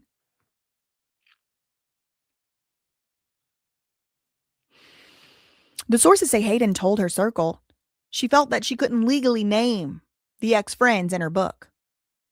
She considered these former friends to be dangerous. We're told Hayden's circle encouraged her to name names, but she was scared. She was afraid of the repercussions of putting these people's names out there, so she didn't. She identified the woman who essentially delivered her to a naked man as Stella McCamus, but that's a fake name. She also didn't name the British singer. Sources tell TMZ Hayden told friends it was torture revisiting those painful parts of her life for her book. I'm sure. Y'all, I'm telling you, yesterday after I finished the book and before my live stream, I went outside on my porch. I have like a little deck on the back, and I had to put my hands on the railing and just like steady myself because it was so much. And I had that thought, like, can you imagine? Like, I read all that in one day, but the years that she probably spent compiling all these memories. People have said, could it have been Russell Brand? Could have been, but I don't know why she wouldn't have called him an actor.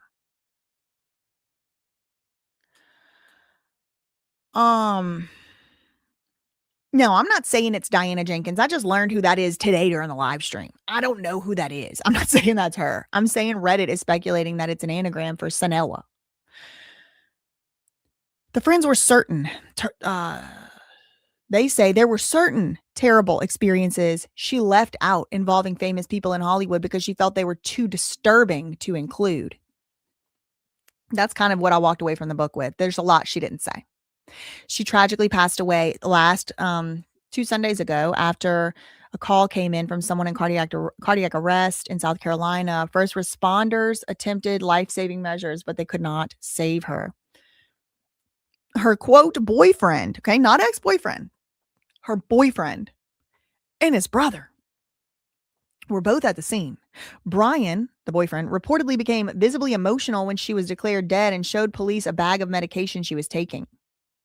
Okay, so she was afraid of her dangerous ex-friends. That can't be talking about in the same article the boyfriend, right? No, it's the friends.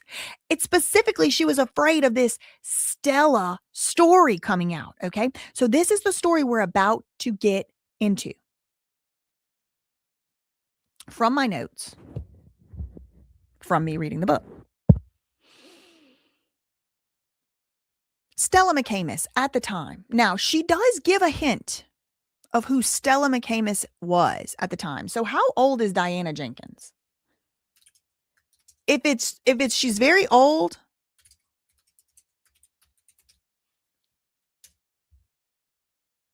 I don't think it's Diana Jenkins. I'm putting my flag in the ground. I don't think it's her. Want to know why? Because when I read her book, she claimed Stella McCamus was a 20-something-year-old actor. So now I'm wondering, was it Diana's 53? Well, I mean, it would have had to be somebody that in 2009 was in their 20s. 20-something actor. But it can't be Paris. She's not really an actor, right? It says 20-something actor. Now, I actually want to make a whole video on Stella McCamus, and I will, because I want to read. Let me see, did I take a picture? I did take a very select few screenshots yesterday. Let me see if I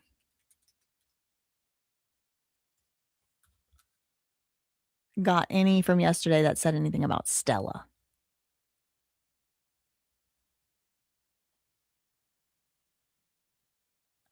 I do. Okay, let me pull up. I actually have the written stuff from the book. So bear with me while I pull this up. I mean, this is a live investigation, okay? I want to show y'all what it actually says. Let's do this live investigation, why don't we? Okay. Oh, shoot.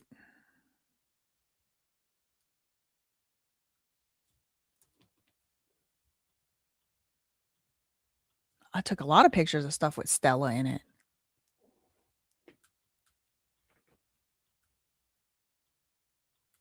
I'm going to take it to the web. That's the easiest way for me at current to show screenshots. Okay. I don't know what order these were taken in. Oh, there's times on them. 2:44, 41. Okay. Okay. Let's just read it. Okay. Oh God. Okay. Thank God I took pictures of this. I was beside myself yesterday. Now, this was all in the tabloids and stuff, but here it is right here. This is just a very small excerpt of the book. I do encourage y'all to go and purchase the book. The proceeds of the book go to her estate, I'm assuming, which go to her daughter. Okay, chapter 23 is titled Trust. It'll be a great party, sweetie, my friend Stella said. You can trust everyone there. She was a semi successful 20 something actor I'd met at an industry party. She filled up my nights and weekends with long dinners, strong cocktails, and gorgeous people. So, kind of a handler, kind of a madam, it seems. I told myself fun was what I needed and that I should take it seriously as I could. Oh, sorry, I should take it as seriously as I did acting. Somewhere in the back of my mind, I could hear my mom's voice. Don't phone it in, Hayden. Whatever you do. Newly single and thrilled to be picking up friends, I was determined to keep giving the performance of my life. Goodbye, stage fright. Hello, Hollywood life. There was something strange about Stella, Hayden said. Her career track didn't match up with how much money she spent. She never talked about her family or her past. So I don't think this is Paris Hilton, because we know where her money comes from, right? Why would Hayden write in her book that came out 3 months ago? There was something strange about Stella, though. Her career track didn't match up with how much money she spent. But she never talked about her family and her past. No matter where we went together, she immediately made a beeline toward whatever rich and famous man happened to be there. She would grab me and pull me along with her and then introduce me to the men. This is Hayden. You must know her from Heroes. I always made friendly conversation, but I sensed these men's eyes on me, and it made me uncomfortable. Instead of feeling like Stella's friend, it was kind of like I had become something else, a young commodity, ripe for the picking. I was freer than I'd ever been, but I certainly wasn't cheap. These flirtations didn't feel right. But I couldn't place my finger on what Stella was trying to do with me. Sure, I was in charge of my life and she was in charge of hers, but she needed me for something. I just couldn't figure out what. A few months after I met her, Stella invited me to what she said would be a casual yet star-studded party at her apartment. I didn't have anything better to do, so I said, yeah. I didn't think anything of it until she mentioned the word trust. This party she was talking about? Oh, this was a party. Oh, look, I highlighted it. This was a party she was talking about, not a secret society. Put 4 in the chat for Hayden trying to warn us. Put 4 in the chat. I didn't think anything of it until she mentioned the word trust. This was a party she was talking about, not a secret society. The word trust made the whole thing sound fishy. I told myself I didn't have anything to worry about. Because Stella was my friend. She'd never done anything but show me a good time. A night out would be fun. So right at the time Stella told me to arrive, I took the elevator up to the apartment. And when I walked in, I saw a tiny crowd of people instead of the party I was expecting. Oh, hi, love, said Stella. Everybody, she's here, said Stella. Stella waved her arms to the side of the room, and I looked toward a small group of men who were gathered together talking, drinking, and smoking weed. There were some musicians and some actors, all of whom counted themselves among the most exclusive people in Hollywood.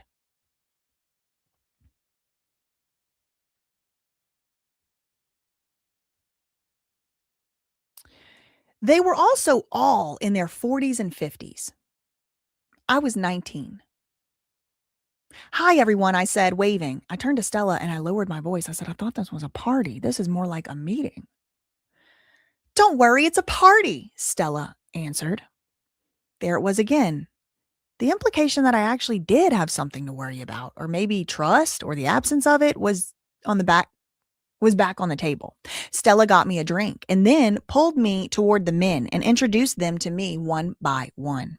I did my best to be friendly, but I was deeply uneasy. These men seemed to be a little too comfortable together, like they knew something I didn't. As a woman in a room dominated by men, it was hard not to feel like I was being watched. The men were nice, though. Also, hard not to feel like the men were nice, though. Enough. The men were nice enough, asking me questions about Heroes and whatever I had planned to film more movies or whatever. And I answered them politely, but I didn't feel right, Hayden said. So I never let my guard down. Instead, after about half an hour of small talk, with all eyes on me, I decided I needed to figure out an exit strategy. I had a perfectly good night. There was no need to ruin it with whatever was going down at this apartment. Just as I was putting my coat on and about to say goodbye to Stella, one of the men, an Oscar-winning actor and director, approached me. "It was nice to talk to you over there," he said, smiling. "Are you heading home?" "I am," I answered, said Hayden. "I gotta be up early tomorrow." "All right, that's all. I'll let y'all go. Love you, mean it, K, bye." No, I'm just kidding. Just kidding. Woo, had to add a little levity here because it gets dark. Okay, so this is not even, the yacht incident hasn't happened yet. Okay, this is Stella, the same girl that made the yacht incident happen. The Oscar-winning actor-director smiles at 19-year-old Hayden. Now, again, she's 19 now, so she is not under the age of 18. She's technically legally adult, but it's still gross. You're going to see why. He smiled, this time a little bigger. "Well, have a good night. Just be careful when you leave because somebody spit their gum out somewhere, and I got some on my pants." "Excuse me?" Hayden said, stepping back. "Look here," said the Oscar-winning director and actor. "There's a big wad of gum on my pants." I looked down and recoiled. This well-respected award-winning actor's testicles were hanging out from his unzipped fly. "I have to go," I said, turning away from him. Then I pulled on my coat and ran out the door, slamming it shut behind me. It wasn't until I reached the elevator that I realized I didn't even tell Stella goodbye. Up to that moment, men in Hollywood had always been kind and respectful around me. There may have been a peck on the lips here and there, or an inappropriate comment there. Nothing that crossed the line. The gum on the pants was a head scratcher. "It hadn't hurt me," she says, "and I was sure it was a drunken joke, but I never saw a grown man do something like that." I was shocked. I decided not to mention it to Stella, partly because she couldn't do anything about it, and mostly because the moment had already passed. I was 19, and I assumed some older men had just grown up with no manners.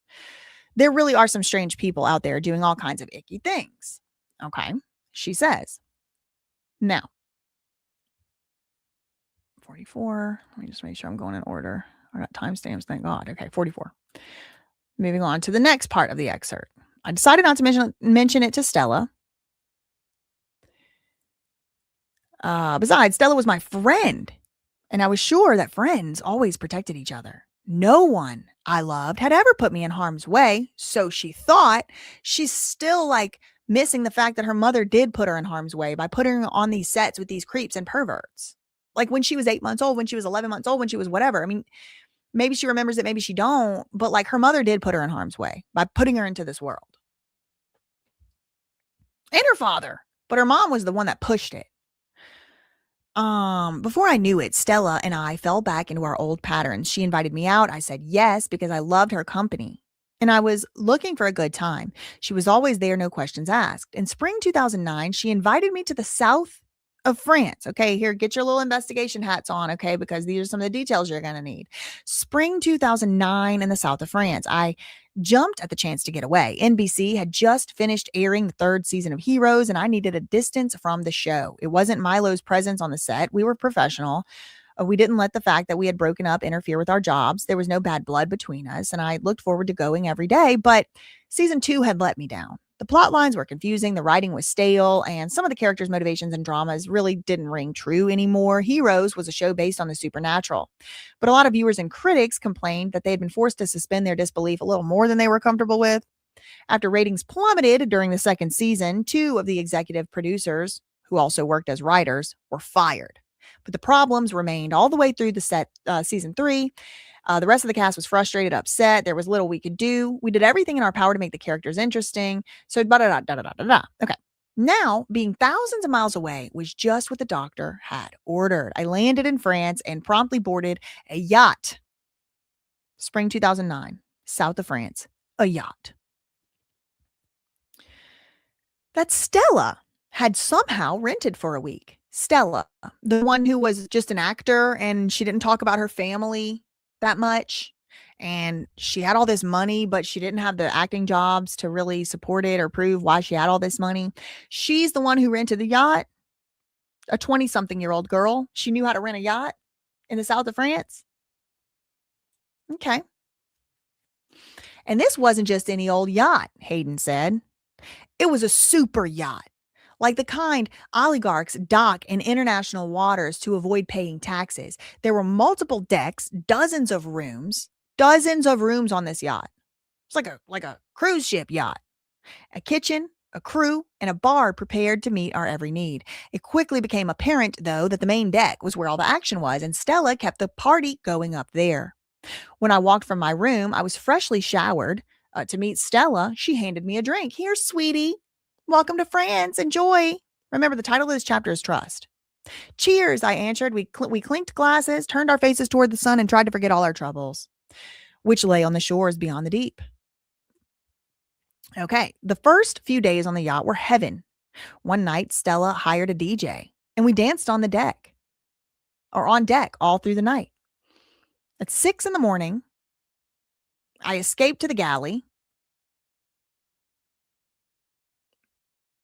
where the chef had cooked bacon, eggs, pancakes, piled them high on plates. There was always champagne flowing. Someone famous or beautiful was lounging on the deck, or a card game or a deep conversation happening in one of the many lower level lounges. I spent mornings sleeping in and afternoons in the sun with dips in the warm.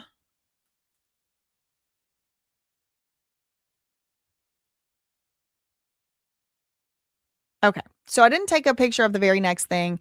I just read on, and then this is the next screenshot I have. Wait, let me just make sure that this one isn't. Okay, yeah. Okay. So she's on the yacht. At some point, it picks up here. Quote, what's her name? Stella says to Hayden, "There's someone I want you to meet. Follow me." She said, I put my plate down. I smiled. I'd been here for days. I thought I met everyone. Stella laughed. So Hayden is telling us through this dialogue, this is like someone who maybe has been on the boat this whole time she didn't even know about. I've been here for days. I thought I had met everyone. Stella said, no, he's new. Just trust me. There was that word again. Trust. I pushed any worries I had to the side, though, and I followed Stella down a set of stairs. And after walking through a narrow hallway, we reached a door and knocked lightly. Come in. A voice with a British accent said, go on in, Hayden. Stella said, smiling sweetly at me. I'll be right behind you. I walked into the cabin and I saw a famous 30-something British singer-songwriter laying in a bed. He was shirtless. He was propped up on a few pillows with his arms positioned behind his head. From the waist down, he was covered by bed sheets, but I could see the outline of his body underneath. Oh my God, I thought. Is he naked under there? Stella leaned down and whispered in my ear, I want you to get in bed with him. He has a huge bleep. She pulled back the covers on the unoccupied side of the bed, and I did as I was told. My thoughts were a blur. I spent my life trusting that others had my best interest at heart. Being managed was routine, to the point where I lost faith in my intuition. This sounds like Brittany, things she said. They made her second guess herself because they wouldn't let her trust herself. She said, I found my heart pounding. I could feel my heart pounding. I settled underneath the sheets. I dissociated. My body no longer felt like my own. The shock was so great, it didn't even occur to me to say no. Stella was one of my closest, most trusted friends. This couldn't be real. There was no way she would ever let anything happen to me. I'll leave you two alone, said Stella, and left the room. As soon as the door clicked closed, my survival instinct kicked in, and I squirmed out from under the bed sheets. Look, I said, or Hayden said, quote, I don't know what she said to you, but this is not going to happen. I jumped out of the bed, I pivoted toward the door, and I ran into the hall. I sprinted up a flight of stairs, down another hall, and I ran until I reached my room. I knew I had to get off this boat, away from this horrible woman and whatever she was up to. When I was safely in my room, I found my phone, I booked a hotel, and I started packing my bags. I wasn't scared, but I did feel like I had been kicked in the face. Stella had become my wing woman, or maybe I became hers. She confided in me, pampered me, and treated me like her best friend, and then turned around and treated me like a call girl. I deserve better than that by a lot. I need to be with some sane, normal people who didn't care so much about fame and parties and press, and never, ever, ever used people for their own ends. Now, y'all might have seen something about Dash Girls. That wasn't the Kardashians. That was her friends. All their first initials lined up to be DASH or something. All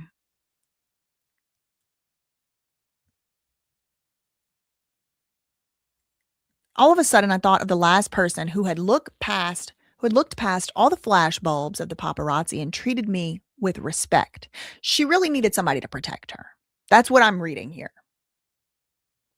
She said, all of a sudden on this yacht trip, remember the last time she ran into Vlad? It was when she was ran into this nasty pervert rocker boy, right? She runs into Vlad and she's like, oh, I love him. He's so cute, right? Now there's another British singer-songwriter in the bed she's running from. And who does she think of? Maybe it reminded her of that situation at Diana Jenkins's party that she got flown to. Maybe it didn't. I mean, I know the yacht was rented. The problem I'm having with seeing this Stella as Diana is she's 53 now, so she would have been in her 40s at that point. Stella is a 20-something-year-old actor who never talked about her family and stuff. So I don't think it's Diana. Like people saying that that's Diana, I don't think it is. Bono, they said. He was on the yacht too, Sean Penn and another Ukraine lover. I thought Diana was the one renting the yacht. No, Stella. Stella rented the yacht. I deserve better than that by a lot. I had Annie, these other girls, Jansen, my brother, other close friends, and they meant the world to me, and I wasn't alone, even if sometimes I thought I was. Then all of a sudden I thought of the last person who looked past all the flash bulbs of the paparazzi and treated me with respect. It was someone who not only didn't care that I was famous, he also didn't even know who I was until a few months ago. Or so she thought. We don't really know what the hell Vlad knew when you really think about it. But according to her, he didn't even know who she was. He was not impressed with the fame. I decided as soon as I was off this yacht and back in the comfort of my own home, I was going to call Vlad. If there was anyone who was the opposite of Stella McCamus, it was him. So we've already talked about Vlad, right? Okay, so that was chapter 23. Okay, so then moving on to chapter 24, making magic. Okay, so one thing, all roads leads to clowns. That's one truth of the universe. And this Vlad, he loves a clown. He loves a clown. He loves a magic trick. He loves a dark art. He loves a ritual. Okay. So, Vlad is 13 years older than Hayden. And at the time that they met, she was 19. So it's not like she was like 40 and he was 13 years older. She was 35 and he was 13 years older. Even she was 28 and he was 13 years old. She was 19. She was a teenager. And he was 30. She never even said his age at the time. I guess if he was 10 years older, then he would be 29. So he would have been like 32 years old and she's 19. Now, recall back to chapter 23, the previous chapter, she said being managed was normal. And I think that she was seeing this big, huge giant and thinking, he'll protect me if anything. So they go to their first date at Magic Castle in LA, which is apparently where they do magic shows. And it looks like a really authentic, like old Victorian mansion. Let me see. Magic Castle, LA. Oh, wow. It is beautiful inside. Okay. So this is where he suggested they go for the first date. Now, she said, I never been there before, even though she's been around LA and stuff. I think so too. I'm starting to think that they just try to get them to have babies for the ultimate control. Me too. And then just turn those same babies into it won't surprise me that the baby ends up being an actor or something. Magic Castle is invite only with referral.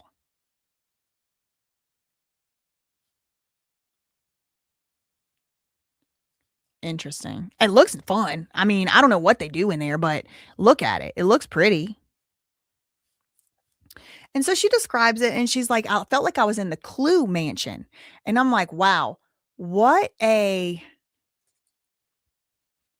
What a meta, like, a snake eating itself, because I feel like I'm in the Clue Mansion. I feel like I'm trying to solve who did it. Was it Vitaly? Was it Vlad? Was it Brian? Was it the mom? Was it Hayden herself? I feel like I'm trying to figure it out. It's a magician club. Right. So for me, and she doesn't really highlight it. It's really me really looking for it. But when I'm reading through this book, for me, what I notice is a lot of weird shit about this Vlad guy. A lot of weird shit.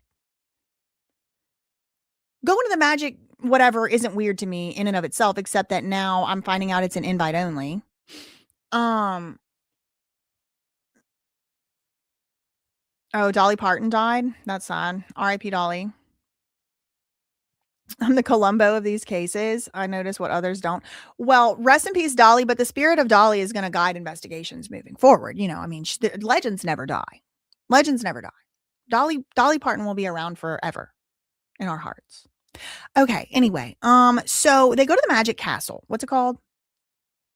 Yeah, Magic Castle, LA. And specifically, she mentions in the book that she's like, oh, I had no idea this was even here. He told her before he picked her up, wear something nice, wear a nice dress. I mean, she might have been a demon, she might not, who knows.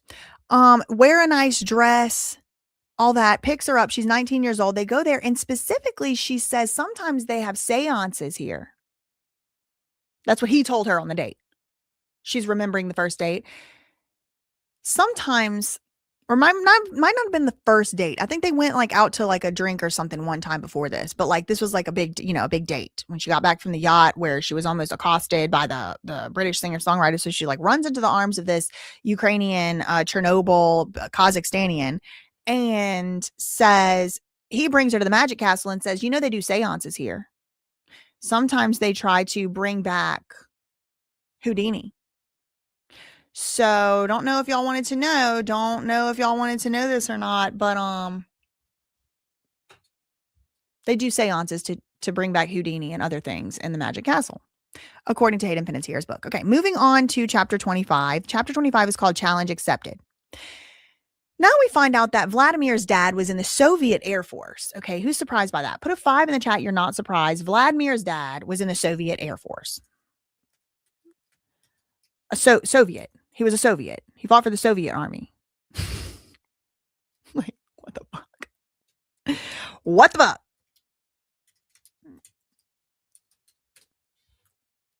This is him right here. He was born in 1976. She's born in 1989. Now, where's it? Allegiance? Ukraine. Russia-Ukrainian war. Oh, he was in the army? Oh, he's in the military now. Oh, great. Now Vladimir's in the Ukrainian military. Great. Okay, good. What about his dad? You notice they don't say nothing about the dad? Isn't that interesting? They got children. They got relatives. Born, died. They got the former partner. Nothing about his dad here. Isn't that interesting? Well, thank you, Hayden. Thank you, Hayden Panettiere, for letting us know Vladimir's dad was in the Soviet Air Force, and he was based in Pripyat, Ukraine, which is now known as Chernobyl. Yeah. Isn't that fun? Yeah. Vlad also has a PhD in sports science. They must just hand those out around there, girl. I mean, unless he's just some type of super freak. I mean, he's a world champion heavyweight. He's a PhD. He's now in the military. He's got a clone twin. Speaks 4 languages. And guess what else? He owned a bunch of companies in Ukraine, including a sports management company. No, she definitely said 20 something. No. Please. She definitely said 20. Hold on. No. Let's please keep facts. Please, let's keep facts. I pulled it up on the screen and everything. I already told y'all. It said 20 something. Everybody, please take a screenshot so I don't have to keep coming back here. Stella McCamus was a semi-successful. So I don't think that could be Paris Hilton either. 20 something. 20. Diana Jenkins was not in her 20s then. She might have been in her 40s. What about Chernobyl? Yeah, girl. Yeah, girl. The daddy, Vladimir's daddy. So Hayden Panettiere's daughter's grandpa, Hayden's kind of like ex-father-in-law. I mean, they never were married. But her like kind of like ex-father-in-law was in the Soviet Air Force and was based in Chernobyl and had to do cleanup from Chernobyl. And then she says later in her book that he died from cancer that he got at Chernobyl. Yeah. The calls were coming from inside the house. Okay, so anyway, so from Kazakhstan to Chernobyl to in the Soviet Air Force to now Ukraine. And now that guy's son, aka Vlad's brother, is the 12-year mayor of the capital of Ukraine. And now Vlad's in the military?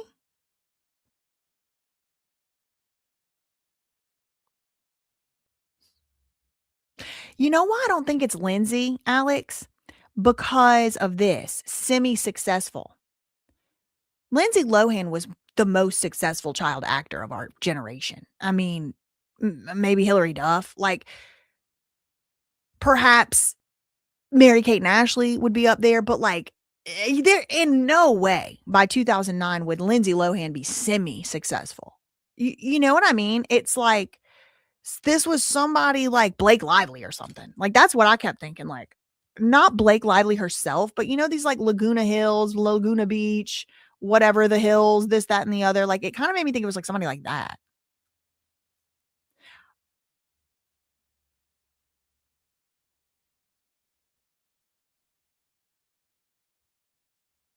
Oh.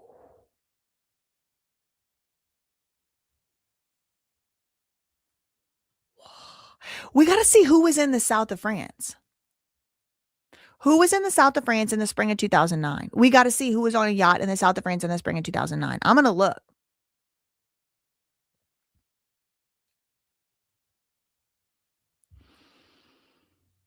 Okay. So she goes on the date. The guy's like, "Yeah, we're at the Magic Castle LA and they summon Houdini here with doing seances sometimes." Okay, great. Awesome. Wonderful. Chapter 25. Dad, it's called Challenge Accepted. Vlad's dad was in the Soviet Air Force. They were based in modern day Chernobyl, speaks 4 languages, and he had a sports management company. Now Hayden says in her book that Vlad was kind of like a jack of all trades and he had a lot of businesses and he spoke 4 languages, but he never told her anything. He never told her what even his businesses were. He proposed to her. He was going to get married to her. And then he would get off the phone. He would be speaking in Russian. He would be speaking in Ukrainian. He would be speaking in German. He spoke German fluently and he would go and train in Germany. And he was a boxer, but he was he was an entrepreneur of some type. He had businesses.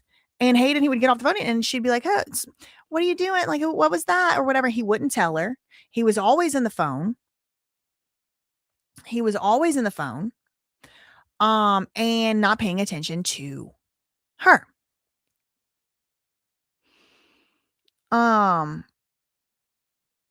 Sports management company. And that just reminds me of Lou Taylor, reminds me of human trafficking. Okay, that's period.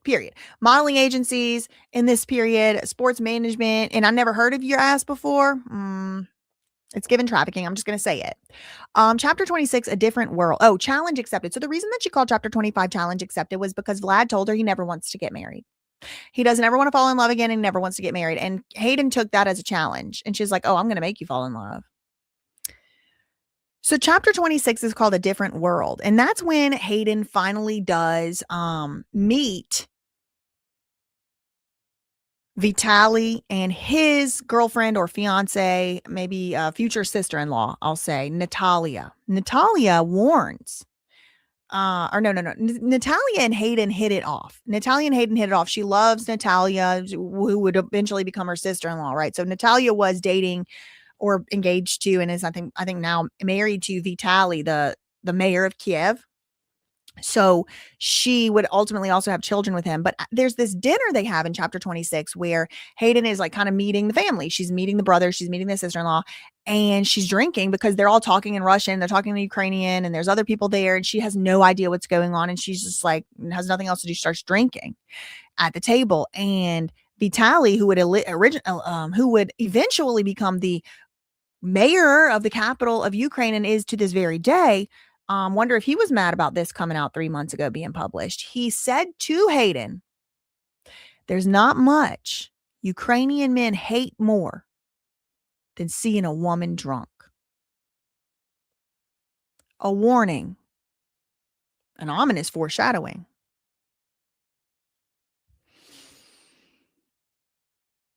Okay, chapter 27 is called Scream 4. May 2010, it was announced that Heroes was going to end after its season finale. And at this point, Vlad, it was well known to Hayden that he had owned and managed, quote, lots of businesses in Ukraine. He would have calls in Russian, but he wouldn't tell Hayden what was said. And he would just say, I sit in many chairs. I sit in many chairs. Oh, pussycat. Diana was on a yacht in the south of France in May 2009 with a group that included Hayden, James Blunt, but she has denied any involvement. Strong evidence he was on a yacht. I will say though, he has come out and said that wasn't him. He wasn't on that. That wasn't the man from the story. He said. Now, did they have poor James Blunt just tied down there on drugs? He don't remember what happened to him. I don't know, girl. I don't know. I sit in many chairs. All right. So, chapter 28 is called The Knockout. The Knockout. So at this point, Jansen, the little brother, is 17 years old. The mom and the dad have been going through a divorce for like 4 years. It's taken over 4 years. There's still no sign of stopping. They're arguing in court, just tearing everybody's life apart with their stupid divorce for years. And the little brother, it's now mentioned, he actually worked on Nickelodeon films. He was very successful as a child actor on his own, in his own right. And that is when she went with her little brother, who was 17 at the time, and her dad to Germany to watch Vlad do a boxing match. Now, this was a world champion heavyweight thing, and she was allowed to come sit right up at the front of the boxing ring. There's actually a picture of this in the back of her book. And the dad was there, the brother was there, and she really hated it. She kind of describes like basically panicking. Like she was really overstimulated. She did not like watching her man get hit, but he ends up winning and he won. And so he was the champion again. And then chapter 29 is called Nashville. This is in 2010. Now, by this point, she actually broke up with Vlad because he was still an active boxer and they just couldn't figure out how to make the relationship work. Like he would visit her and stuff, but like it was just too hard the time zones and all of that long distance. So she's dating this football player named Scotty McKnight. And then she gets a role in the show called Nashville, which is like a TV series. Now chapter 30, I didn't write the title down, but she had broken up with Scotty now. And chapter 31 is called Take Two. And this is where she starts dating Vlad again. And he, again, like this Vlad guy is freaking weird. He has a very weird sense of like what somebody wants to do for a date. And he tells her like, be ready. I'm going to come pick you up, whatever. He picks her up and then he brings her to this pirate ship, but the pirate ship looked like dirty and gross. And Natalia, I guess, was on the pirate ship or whatever. So she gets reunited with Natalia and then they have like a girl moment who's like her future sister-in-law or former sister-in-law, but at the time future. So then we move to chapter 32, The Missing Piece. So at this point, Vlad's dad had gotten Chernobyl cancer and passed away.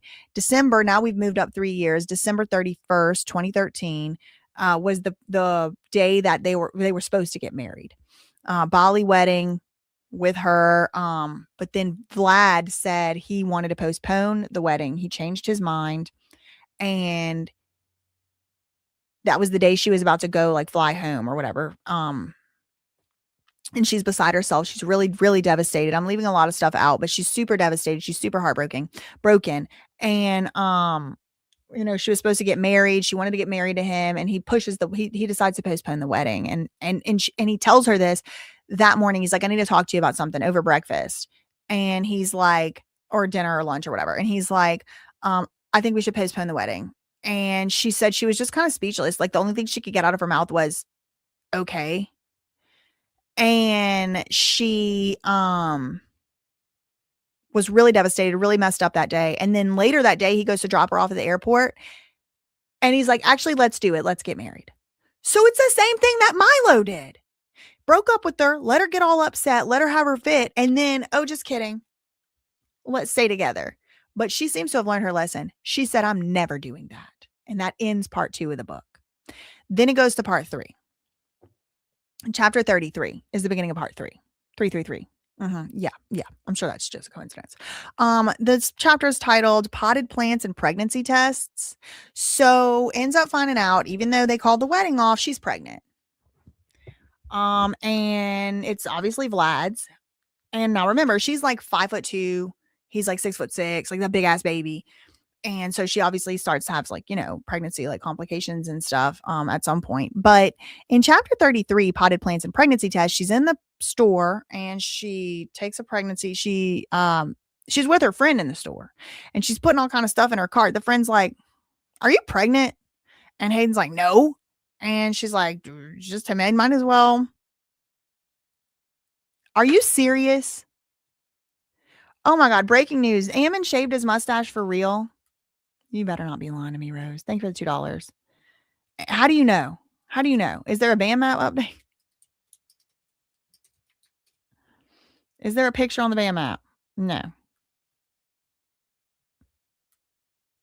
Okay. Anyway, we'll get back to that later. Thanks so much for the $2. So she's pregnant. They buy a house. Vlad and Hayden buy a house. Now, there's still obviously troubles going on. He's still traveling. Well, I don't know. You came in here first before you did a Bandmap update. That's surprising. Thank you for the $2. Not yet. Okay, let me know when it's in there. He thinks that'll fool us. Okay, look, listen, y'all, we got to lock back in. We're talking about Hayden and Chernobyl cancer guy, or his son rather. So Potted Plants and Pregnancy Tests, chapter 33. So she starts talking about the house that she bought with Vlad, or they bought together. They got together, rented to, I think they bought it. And she says it's like a black ops security operation. She literally said that there's black ops security. They had the whole house refitted. Do I have a picture of this?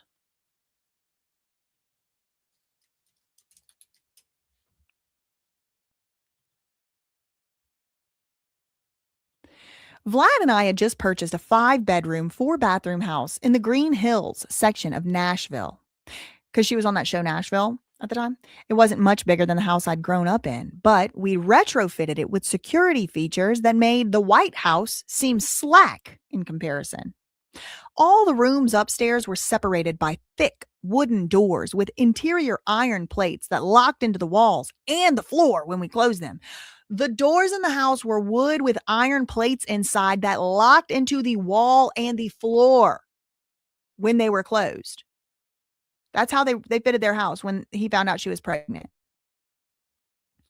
When all those doors were sealed up tight, the only way to open them was if Vlad or I scanned our palms on a panel next to our bedroom. This was over 10 years ago, by the way.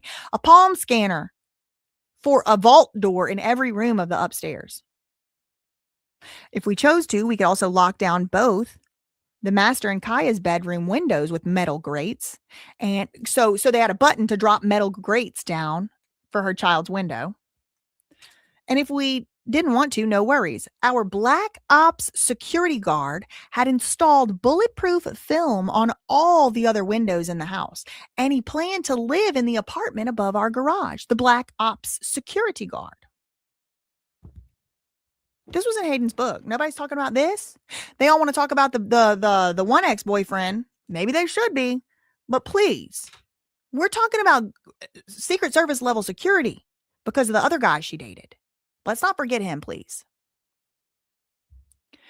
Our Black Ops security guard had installed bulletproof film on all the windows in the house. He planned to live in the apartment above the garage. Vlad and I weren't being paranoid. Vitaly was now the mayor of Kiev. And there were plenty of people out there who wanted to destroy him and his family.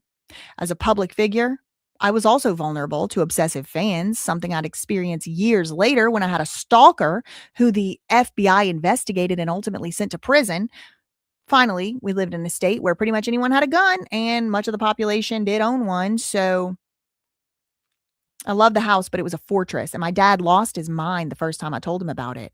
This is the stupidest thing you have ever done. Because remember, the dad was a firefighter. How are you going to get out if there's a fire? He said. How are you going to get in or get out with bulletproof windows and metal grates? She said, now that I think about it, he did have an excellent point, but it was too late. Vlad was insistent that we needed a secure house, and I was right there with him, given how much time I'd have to be there alone. Now, he and I were about to move in, and it was where we were going to raise our baby, at least when Vlad wasn't back in Germany or Ukraine. That was the issue that was currently plaguing my mind, she said. Vlad, how often do you think you can visit us? He said, I mean, so far, so good with this pregnancy. Um, she said, I'm going to miss you. He said, I'll come back as much as I can every few weeks for sure. Okay, I answered, do my best, Hayden said, to hide the disappointment. Okay, so they had this house locked down. Kid Rock was on the yacht too? We ain't British.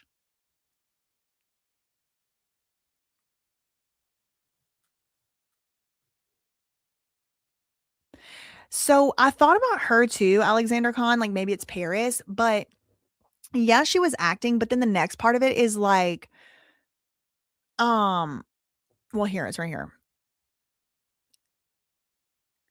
The money, this is why I don't think it's Paris, because it says the money didn't add up, and Paris's money does add up. Like, if Paris rented a yacht, it's obvious it was her parents' money. She's a Hilton, right? There's something strange about Stella. Her career didn't match up with how much money she spent. She never talked about her family or her past. Well, Paris always talked about her mom, always talked about her sister, and it was obvious where their money came from. It was from the Hilton hotels. So this part right here is what makes me think it's not Paris. But just 20 something actor at industry party could definitely be Paris. Um Semi successful, but then the money and the family thing doesn't add up. Okay, so she's pregnant. They have the house locked up like Fort Knox, and they're in Nashville. They have a pool party, baby shower type thing, and there's like this ominous foreshadowing with these dead robins. Okay, chapter 34, close call. So then you have like a final destination moment. Okay, then we have like a final destination moment. She's very pregnant, very big and pregnant. She's driving down, the road or whatever one day, just like to go somewhere or whatever. And she's in Nashville. So in front of her, there's a big truck with a bunch of stuff on the back of it and a tarp. Well, the tarp is flapping in the wind and she's driving and she's like, sees like something poking out of it. And she's like, I got to get out from behind this. I got to get out from behind this truck. So she goes to get out from behind the truck, but she can't because there's a car coming in right as she's thinking, I need to get out from behind this truck. And she had left some distance.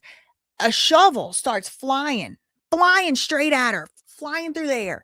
And she said it was like everything was slow. Everything was slow motion. And she was like, the shovel's flying, the car's here, the car's there, they're going in traffic, her friend's in the car, this, that. She finally times it exactly right and she swerves at the right moment. But she was pregnant at the time. And so she went to, I think get a checkup and stuff and make sure that it was okay and all that. She had the baby shower. Chapter 35 is called Hawaii. So after all that happened, she wanted to get away from Nashville. She wanted to go to do the rest of her pregnancy in Hawaii and meet with specialists and people over there. And she just wanted to be around nature and stuff. So she goes to Hawaii. She has her baby. And when she has her baby, I'll leave out the details, but she had to be rushed immediately into surgery. She had a 14-hour labor. She couldn't have the baby naturally. And then she had a C-section. And then she was like pretty much almost died. I mean, she was very, very, very, very, very, very, very, very close to dying. She got 7 blood transfusions. 7. We have 8 pints of blood in an average human. She got 7 pints. She lost almost all the blood in her body. So they basically redo her whole blood. And she's talking about it too. And it's like, I think about all the blood they took from Britney Spears. It's like, was this just an excuse to like take this celebrity's blood? I know I do get into the conspiracy theory land, but like 7 out of 8 pints. I know you lose blood when you have a C-section, but like anybody ever got 7 pints and almost died? I mean, Anyway, now she did not get an opportunity to bond with her baby in the hours after the birth. She didn't even get to hold the baby. She was just in the surgery and then passed out and then woke up. And when she woke up, there's Vlad there with the baby. And she said, I mean, she was pretty, but the baby just kind of seemed like somebody else's kid. Now, I have a very strong theory that it's extremely important. A lot of people think this, but it's extremely important to have those first moments when you have the oxytocin, when you have the endorphins, when you're in the childbirth moment to bond with the baby. You have seconds to do it, like 60 seconds. And if you don't, then the baby has problems and the mama has problems and the bond has problems. That's my opinion. There's always exceptions, but I just really think it's a very vital moment. And of course, if you're about to die and you're going to have surgery, you can't do that. I'm not saying like, oh, you got to. No need to announce when you're leaving. Back to where, okay. So I don't know if that's what contributed to it or not. It's very common for women to not like feel completely settled. I mean, you're basically go from like not being a mom at all to being a mom. Like your full identity changes. And it hasn't happened to me or anything, but I could just imagine, from just like using my brain that like it's a lot to adjust to all of a sudden, especially going from having no kids to one. Like once you go from one to two, like at least you're already a mom, but your whole identity shifts and all the hormones and all of it, the whole experience of childbirth. And it's so traumatic and all of that. So I know a lot of women don't immediately feel super bonded to their babies. And then like, they can't talk about it because it's super stigmatized. Like I do know that. But she says in her book in chapter 36, No Recovery, that quote, she seemed like someone else's baby, not mine. And I wonder if it's because she was scared to love something that much. She knew if she cared too much about it, it could be taken away. Because it was. Her child was taken away from her. She don't live with that child. The child lives in Ukraine or somewhere in Europe. She don't live with that child and hasn't in years, almost 10. Pretty much most of the baby's life. One sweet potato said, yeah, that happened to me. I got attached like 13 days. So it takes some time. You got to adjust. She said, I did not feel a bond with that baby. I felt nothing, actually. It wasn't like I felt hatred. I just didn't feel anything. I just didn't feel anything. A void. Nothing. Vlad was out of the country in Germany, and she said that's when she started to drink. So this is, part 3. That's when she starts drinking. Well, then it's time to go to chapter 37, back to work on Nashville set. And she starts to have issues on set. People start to notice something's wrong with her. So she eventually does go to rehab for the first time. When she's in rehab, she stops drinking, but she then gets prescribed some other medications. She became addicted to those medications. So we have this repeating pattern over and over. People go into rehab for an addiction and they leave with a different addiction. We've seen it many times. This happened to Nick Reiner. This happened to, now we're hearing from Hayden. She said, I got addicted to the rehab medications. August 2015, season 4 of Heroes starts filming, and she's on Klonopin. She's on so much Klonopin, she passed out in her trailer and they couldn't wake her up. Then they start basing the script of the show, Nashville, off of Hayden. Postpartum depressed, 30-something, 20, late 20, early 30-something, 20-something, who just had a baby. Her life is falling apart and she got to go to rehab and she's an alcoholic. So now we've come full circle, all the way back to the Remember the Titan days, where Hayden, and even before that, where Hayden is the character. And she is very explicit about this in chapter 37 of her book. She's very explicit that she didn't know where one life started and where the other one ended, but they both sucked. She was miserable. Chapter 38 is called Falling Apart. She goes to rehab again. And at this point is when Neutrogena dropped her. This is when Neutrogena dropped Hayden. So now I want to circle back to that article that we saw earlier, because I didn't read it, from the Daily Mirror. It had to be hard, like no escape.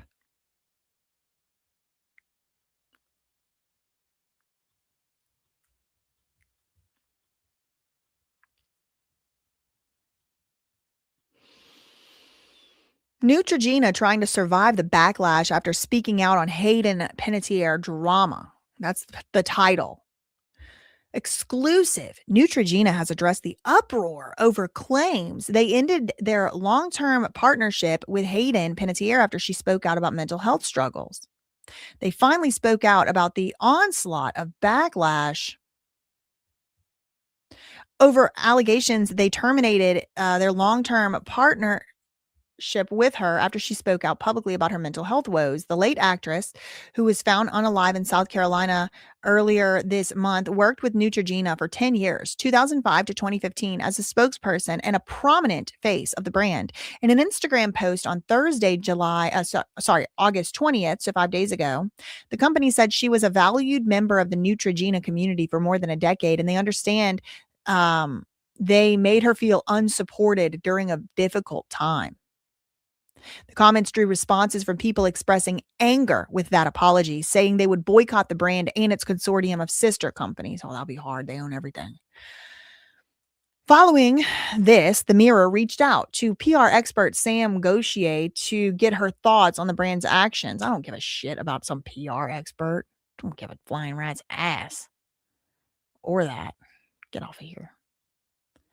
Okay, anyway, so they're sorry that they made her feel unsupported. I thought it was cruel and unusual to make her act out all her drama. Never watch Nashville again. Oh, you noticed it. Her child's name is Kaya. Apparently, Hayden Panettiere was going to have a girls' trip in Europe and visit her daughter, Kaya. They don't want her to see her daughter. That's their daughter now.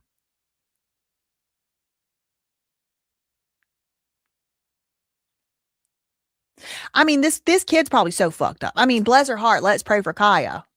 But can you imagine from all these generations of just fucked up and these two Chernobyl dudes trying to raise her now? I mean, who's her mama? Who's her mama? Then look at her grandma. I mean, it's just everywhere you look. There's nobody with any sense or anybody trustworthy around, in my opinion. Very weird. Okay, so chapter 38, falling apart. She goes to rehab again. Neutrogena drops her. The Nashville producers. Okay, this is a gut-wrenching chapter. The producers of the show she was on, they're writing the scripts based on her life or whatever. They assigned her a sober coach. They assigned her a sober coach. And the sober coach had to accompany her to go visit her daughter in Ukraine. It might have been Germany or something, but I think, maybe it was Germany or whatever, but in Europe somewhere. Her dad and her sober coach go to the Ukraine or the Europe or whatever. They meet up with Vlad, the baby daddy, and the daughter is there too. And Hayden said usually how it would work was he would fly to visit them. He'd take her back. Now the daughter's only like 4 or so years old at this point, maybe 3. So the daughter Kaya would be with Hayden, and then Vlad would come visit for a little while. They'd live together for a little while, and then he'd take Kaya to Europe, and then a few days would go by, maybe a couple weeks, and then Hayden would fly to meet him, and then they'd stay there for a while together, and then she'd take the daughter back. So it was kind of like a very long distance, like custody, arrangement, but it was working. And Vlad sat Hayden down on that trip where she had went, and her sober coach was there. I don't know if the sober coach was there in the room, but I think it sounded like it was just Hayden and him at a restaurant in a hotel. And he slides papers across the table and says, I need you to sign these. One set in Ukrainian and one set in English. She starts reading. She starts freaking out. Are you trying to get custody? Full custody? He said, yeah, I worry about Kaya when she's with you. I've talked to your friends. This girl has always been under surveillance. I've talked to your friends and I don't like how you're living your life and I'm worried. And she said she thought about it. I mean, could she have sued him? Yeah. Could she have fought him in court? Yeah. But she said I was at the lowest point in my life. I was in 2 countries. And she said, I almost think he lured me to Ukraine and did it there because he knew that I didn't have as much power. She said, eventually she was sitting at this table across from a bunch of men. They were all laughing and giggling, wearing suits, speaking Russian or Ukrainian. Vitali's friend was there, the governor, the mayor of Ukraine, of capital city, Kiev. Yeah, him. He was already at the time the mayor, by the way, of the capital city of Ukraine. Already at the time. And one of his friends was sitting there laughing and giggling, making Hayden sign papers. Or she says in her book that she signed the papers on her own. But she said it was pretty much under duress. She didn't feel like she could fight him. And her parents had been going through a divorce for like 6 years, and it pretty much freaking ruined her brother's life. Like, her brother's life was ruined because of those parents going through that divorce. And she's like, I'm not doing it. I'm not doing that cycle. So if he wants her, he can have her, because it will be way worse. I'm getting emotional thinking about it because I'm not even a mother, and I just know that had to be the hardest thing she ever did. She lost her baby in 2018. She has not lived with her baby since then. A mother. And then just 5 years later, she lost her baby brother. She's never had anybody she could really turn to. She's never been enough for anybody, except maybe her dad.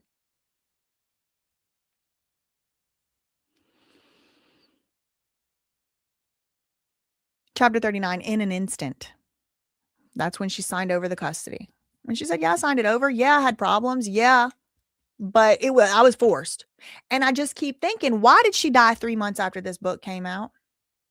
They were so nervous and scared that baby, this, that, the other, that they had the doors locked into the floor and the walls. They had bulletproof film and metal cage on the window in a very safe area of Nashville. Were those Ukrainian, Chernobyl, Kazakhstanians? And, don't forget, Kazakhstan is the orphanage where Diddy went fly. And there was some talk about maybe, I made a video on that. Carrie Fisher also died after her book came out, exposing that she had been abused by Harrison Ford. All I'm saying is, I'll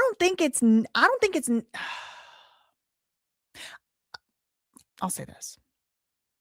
It's probably a good idea to look into the current boyfriend, because that's where the next chapters are going to go into. The current boyfriend that was an ex, but then they got back together. This is not Vlad. This is I'm called Vlad the baby daddy, the Ukrainian, Chernobyl, Kazakhstanian. This new boyfriend is the one that was with her with his brother and all that. I don't think it's a bad idea to look into him, but I do think it's a bad idea to only look into him. One more time. I don't think it's a bad idea to look into the current boyfriend, but I do think it's a bad idea to only look into it. Now, he'd be a real convenient fall guy. I know that the United States has very good relations with Ukraine, and it would be nice to have good relations with the mayor of their capital city. So maybe politically, it would just be easier to blame everything on this other boyfriend. I don't know. Could be. Anyway, chapter 40, a kindred spirit. She's now lost custody. She's been through everything. Her brother's not passed yet, though. She meets a guy named Brian Hincherson or whatever, and they start dating. Chapter 41, it's called Witness, and they go through a kind of honeymoon phase. Everything's great. Everything's fine. She outlines a few fun things they do together and stuff, and they start growing close together. He basically moves in, and then the DV starts, the domestic incidents. The police, the DA presses charges, and they're going to pursue it criminally, but she won't stay away from him. So eventually the restraining order just falls away. The DA drops the charges because she's not cooperating. Chapter 42, she goes on vacation again with Brian, the boyfriend that was with her when she died. There's another investigation. This is in the Teton, Wyoming National Forest or whatever. There's another domestic incident. He starts hitting her, punching her, slamming her heads and said things like that. So he leaves out the door, and she's trying to find the courage to just go lock the door of the, I guess, Airbnb or whatever they're staying in. They're renting a house. she's just trying to find the courage to go lock him out of the house, but she didn't want him to be like locked out. It was kind of cold outside or whatever. And so she didn't know what to do. She's trying to find the courage, and she hears a knock on the door, and she's like, so she works up the courage to go answer the door. This is like one of the last chapters of the book. And she works up the courage to go answer the door, and she walks up to the door, and she's like, Brian? And she hears the other side, no, it's the police, open up, or whatever. So she opens it, and the police had actually gotten a call from a neighbor about a domestic dispute. They heard it. And while they were on vacation, they're supposed to be on vacation. And they did bicker, and she admitted that. Like, she would bicker. She would just want to debate and bicker all the time. So she said, during that incident, the one in Wyoming, is when she finally did tell the truth to the cops. She told them everything, and she felt bad. She did feel bad and guilty, but she knew that this needed to be handled by the law. So an investigation ensued, and then in July 2020, the LAPD apparently threw the book at him, and they chased their own criminal charges, and she was a witness against him and stuff too, and he pleaded, I think, no contest or whatever, or maybe pleaded not guilty. But at that time, that's when she went back to rehab. And that's when she, according to the way that this book is written, if we didn't know what we know today, if you just stop the clock right here, she hasn't talked to this guy, Brian. She hasn't been around him. There were articles coming out at the time of the book tour where people were saying that he had to be kept away from her. He couldn't come to the book. So they would tell the people at the book signing at the bookstores, they would say, don't let this guy in if his name's Brian Henderson. But he always inserted himself back in. And she said that. She said, I had to build up a huge team around me and a huge wall of support that was impenetrable. She did bicker. Well, I'm not saying that. I'm not saying she deserved it in any way, if that's what you're trying to imply. What I'm saying is she didn't say he did everything and I'm just a victim. She's like radically self-acceptant in this book. I mean, she says, I would get him riled up. I would. But obviously that doesn't mean he gets to hit her.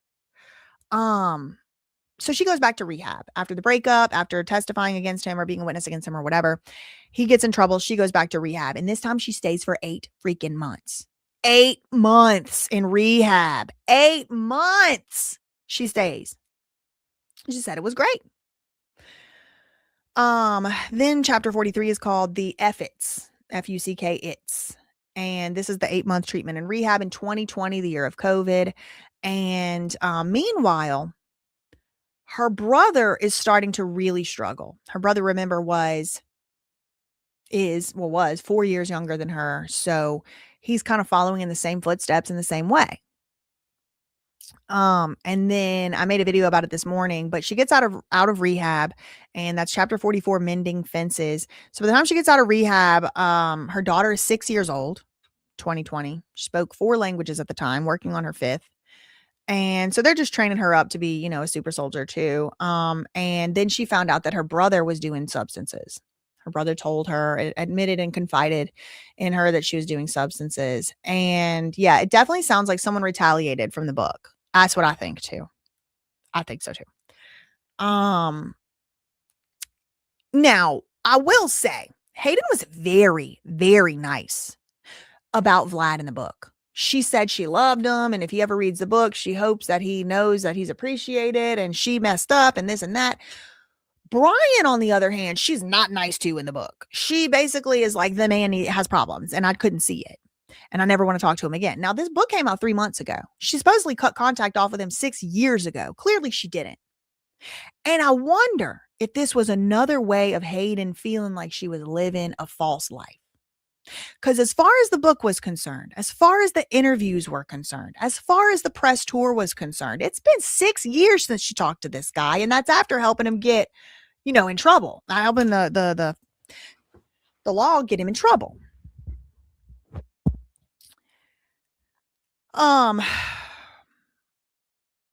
So the little brother by chapter 44 has really begun to cause problems. And so Hayden gets a call from the mom one day, and the little brother is living with the mom, but he's a grown adult at this point, in 2020.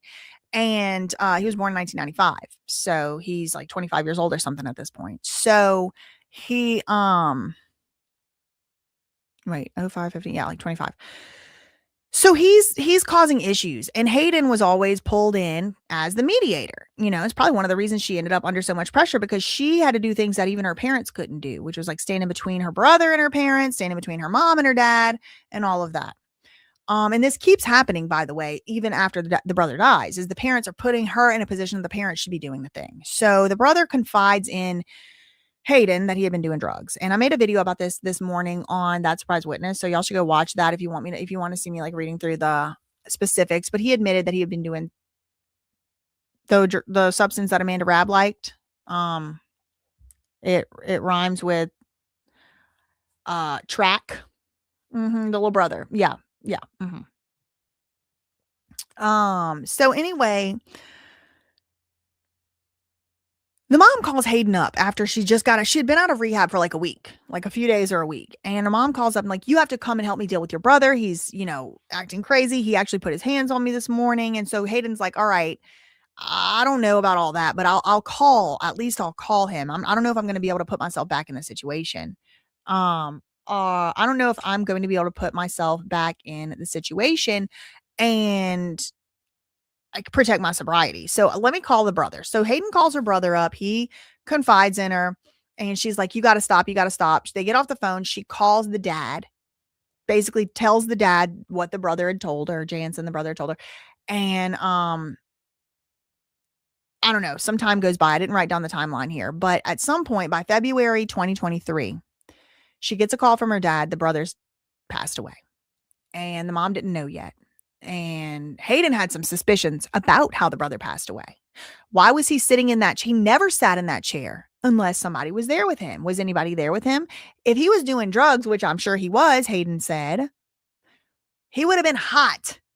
Why would he have had a comforter over him? Someone covered him up. Like, she was like, this is something wrong. Something happened. Who gave him those drugs? Now, Hayden in her book says it was drugs, but if you look up online, like, how he died, the autopsy report is not public. It can't be given to the public. And it says he had basically cardiac heart enlargement, enlarged heart. And yeah, sure. But you know what can cause that specifically? Recreational drug use. Now, did they say that? Did they ever say that the recreational drug use caused it? No. This isn't speculating, but I'm speculating because of what I read in Hayden Panettiere's book about her own brother, that she thought he was doing drugs. Yeah, if you think her brother died from natural causes, I invite y'all to go and watch my video on That Surprise Witness that I put out earlier today and see. I think they wanted us to think he died from natural causes. I mean, who wants to be like, yeah, he overdosed? But the autopsy report is not public, and Hayden says in her book that he was doing crack and H at the same time, which could cause heart attack. But he didn't die from a heart attack. He died from an enlarged heart. So anyway, he died, and Hayden was suspicious about the circumstances surrounding his death, and she wrote it in her book. And that's pretty much the last chapter of the book. The rest of the book is, I'm grateful now for everything that I've gone through because it made me who I am today. And then there was the end of the book, which was like, the acknowledgments and stuff. Then at the end of the book, there were some pictures. And that is the story of Hayden Panettiere's book as through my notes. Yeah. Someone took him out and she believes that. That's a good question, Baby Cakes. And the short answer, really don't know. Thank you for the $5. Why do child labor laws apply everywhere except Hollywood? Because their money is put in a trust. These babies and children cannot consent. I don't know. I don't know why. Because the people in power like to abuse this specific crop of kids, I guess. I don't know. Thank you, Doctor, for the jewels. Thank you, Pixie, for the jewels. Thank you, Unicorn, for the jewels. Thank you, Lindsay Brooke, for the $1.99 super chat. Perhaps Emmy Rossum from Shameless. Who knows? We got to find out who was on the boat with Hayden. We got to find out who was on the boat with him. Thank you to Raising Me for the 30 jewels and Unsanctioned for the 2 jewels. Her residual checks are $400,000 a year. Well, now it's going straight to the the mayor of Kiev, Ukraine's brother, because the daughter ain't old enough to have her own trust now. So I guess Vlad always gets what Vlad wants, huh? It's not looking good to me. I'll say that. Not looking good to me. Now, I don't know who did it. I don't know who did it. I don't know. She could have just did it herself. But the stories are not adding up. Now, I have like, I don't know, probably 25 to 50 links, videos, articles kind of going through this thing front to like start to finish, as to finish meaning right now. Obviously, it's developing. And that's what I was planning on going over after I went over the book. But I mean, the book took me this freaking long to to go over. So I don't think I'm going to get to that today. But let me know in the comments and let me know in the live chat. Do y'all want me to keep going over this, or you heard enough about this? Y'all heard enough about this, or you want me to keep going over? Me personally, I'm fascinated by it. I might make a BJ Investigates about like the brother's death and looking into some other parts again, of like more specifically some of that stuff I wrote down. Ruby Rose, I want to look into her recent posts. People were saying that she posted about a text that she had gotten from Hayden. That's interesting.